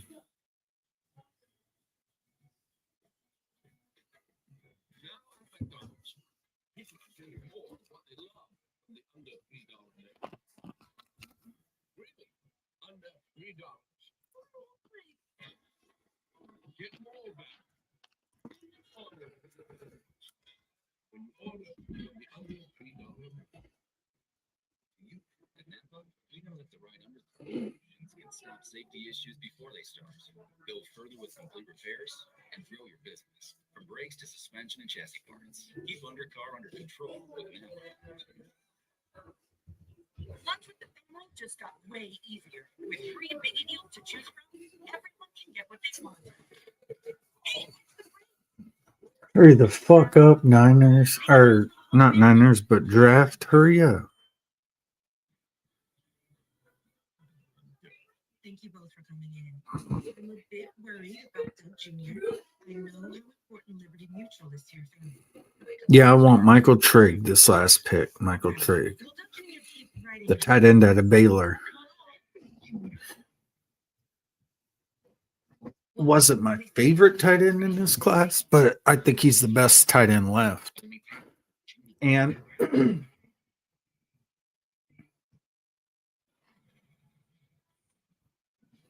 most recognizable players: Julian Edelman, 2009 draft; Jason Kelsey, Kirk Cousins. Went to Washington: Stephon Diggs, Dak Prescott, George Hill, Max Crosby, Amon-Ra St. Brown, Mr. Irrelevant, Brock Purdy, Puka Nacua. What do they have in common with a 7-time Super Bowl champion, pick number 199, as I recall, in the NFL draft? All selected rounds 4 through 7. come on, Niners up at 3 picks. Look at these. 3 picks. 3% of the NFL players last year were either drafted in rounds 4 through 7. Cyrus Allen. Chiefs went with another wide receiver. I think sometimes you think that the third day of the draft is trivial. It's anything but. But that you built an industry on looking at this, knowing how you build a team by using all of these picks. It isn't that trivial. You think that's where we are. Where's Emmett Johnson, right? You get what, right? Emmett Johnson out in Nebraska, Kansas City. So you get players, Brian Parker, because he's projected his center, is still on the board at it too. We haven't enough punter drafted yet. Where'd George Stout go? He went the 4th round of the Baltimore Ravens back today. It's a key element. So you get players that are going to be guys that were overlooked for whatever reason, still on the board at this point. I look at guys, when I go back to that big board, Garrett Nussmeier, quarterback out of LSU. We talked a lot about Garrett. Could he be a 2nd or 3rd round pick? Drew Aller's already been taken. Carson Beck with Arizona at top of the 3rd round. Yet Garrett's still there. Now you feel like he could develop into a starting quarterback down the road. I do. There's look for him to have slid down here when Drew Aller goes off the board, Carson Beck goes off the board. Look, his 2024 tape is as good as anybody. As anyone's. There has to be some other mitigating factors, some other factors that have these teams concerned for him to continue to slide right now and for them not taking a chance. It'll be interesting to see where he comes off the board and then how people explain ultimately why they felt as though he slid this far down, given the other quarterbacks that have already been taken. Taylor Green's going to be taken at some point in time here too. One of the best athletes in this entire draft class. Peyton's going to go up the board. Nussmeier was my number 3 quarterback. I'll put that up there. The rankings out there. He was my number 3 quarterback. I am shocked to see him come up the board. Yeah, I thought he was more in that range of Carson Beck, more in that range of being a day 2, day 3, or excuse me, round 2, round 3 quarterback. What becomes interesting though is if you're not drafted. Come on, fucking 3 pick. 2 picks after the Dolphins. Come on. Come on. 2 more picks. 2 more picks. Okay, good. The pick is in. Come on, Dolphins. I really hope the Niners take Michael Trigg. I really do.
Come on.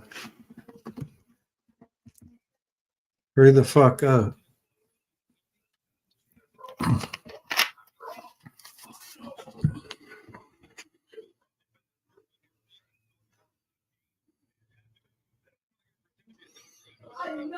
Come on, hurry the fuck up.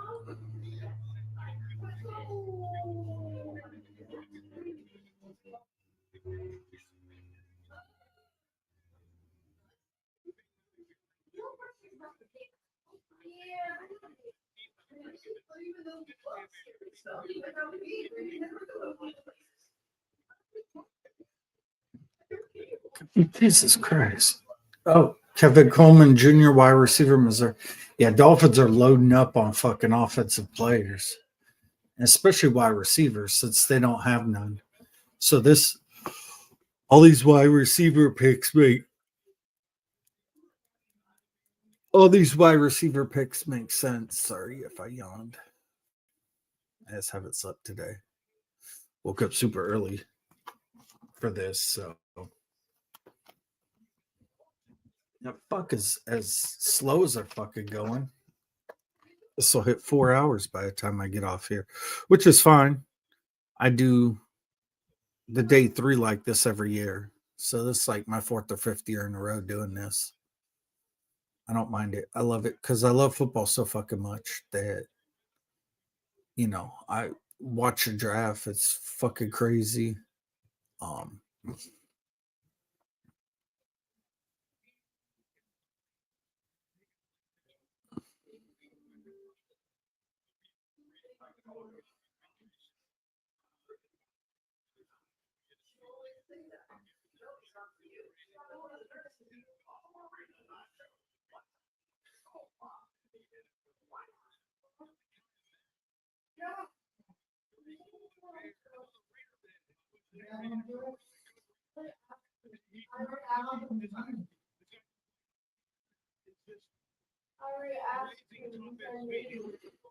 Niners on the clock.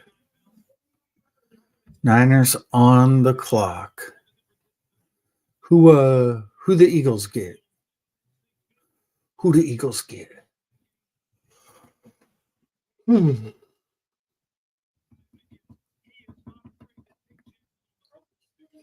Let's see who the Eagles got. God damn, the Eagles offense last year was shitty. Scored 20 points 9 times, 20 points or less 9 times last year. God damn. Give me Michael Trigg. Michael Trigg.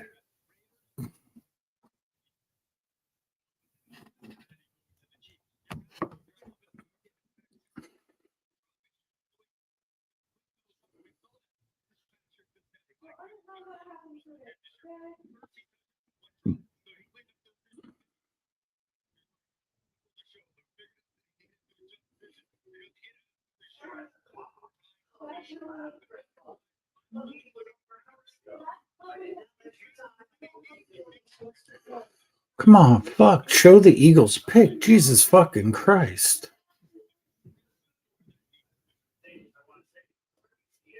Show the fucking Eagles pick. God damn.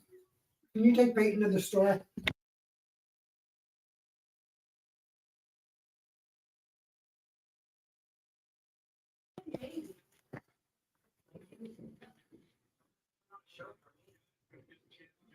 Wow, the Eagles took a quarterback. They select Cole Payton, North Dakota State. Eagles grab North Dakota State Cole Payton in the 5th round.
Come on, Niners. Go tight end. Tight end. The pick's in. That was quick. That was quick. A lot of people are thinking Niners go tight end here. Kind of hope it's Michael Trigg, Baylor.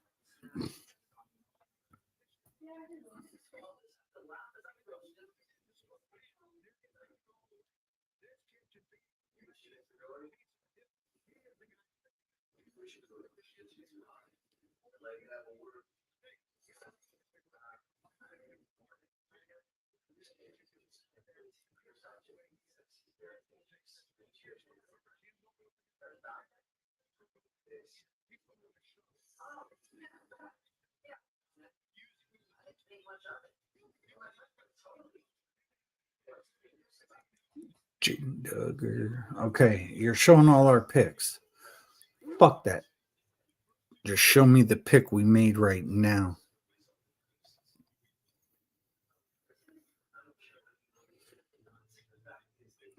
Go tight end. We might not, but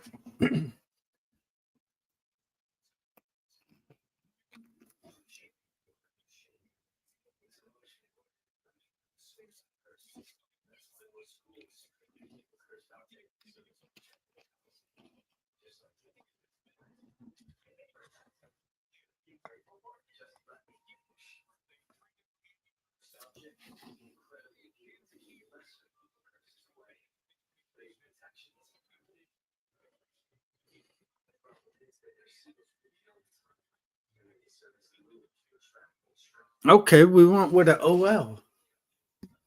We went OL, O-line. We doubled down on O-line. Enrique Cruz Jr.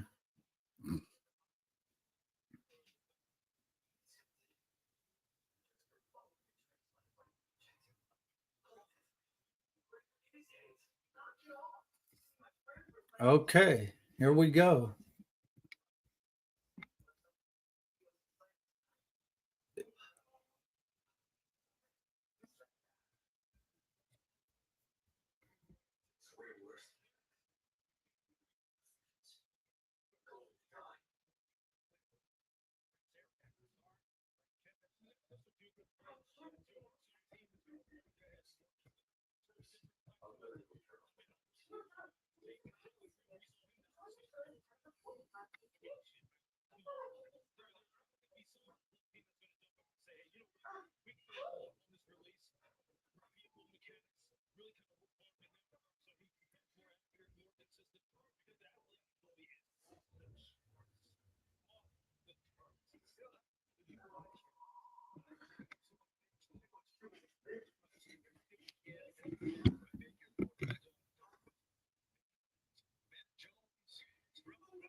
All right.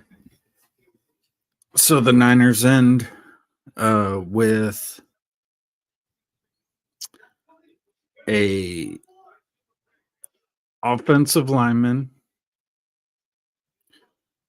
Enrique Cruz Jr. out of Kansas. So that's how our draft ends. We doubled up in day 3 on offensive line for all you crybaby ass 49er fans that said we don't invest in offensive line. You're right, we don't. Not first round or second round, no shit like that.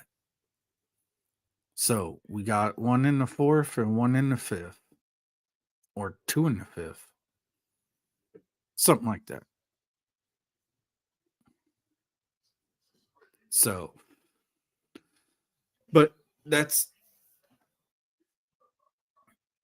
all I got. I'm out of here. I gotta go spend time with my kids. See y'all.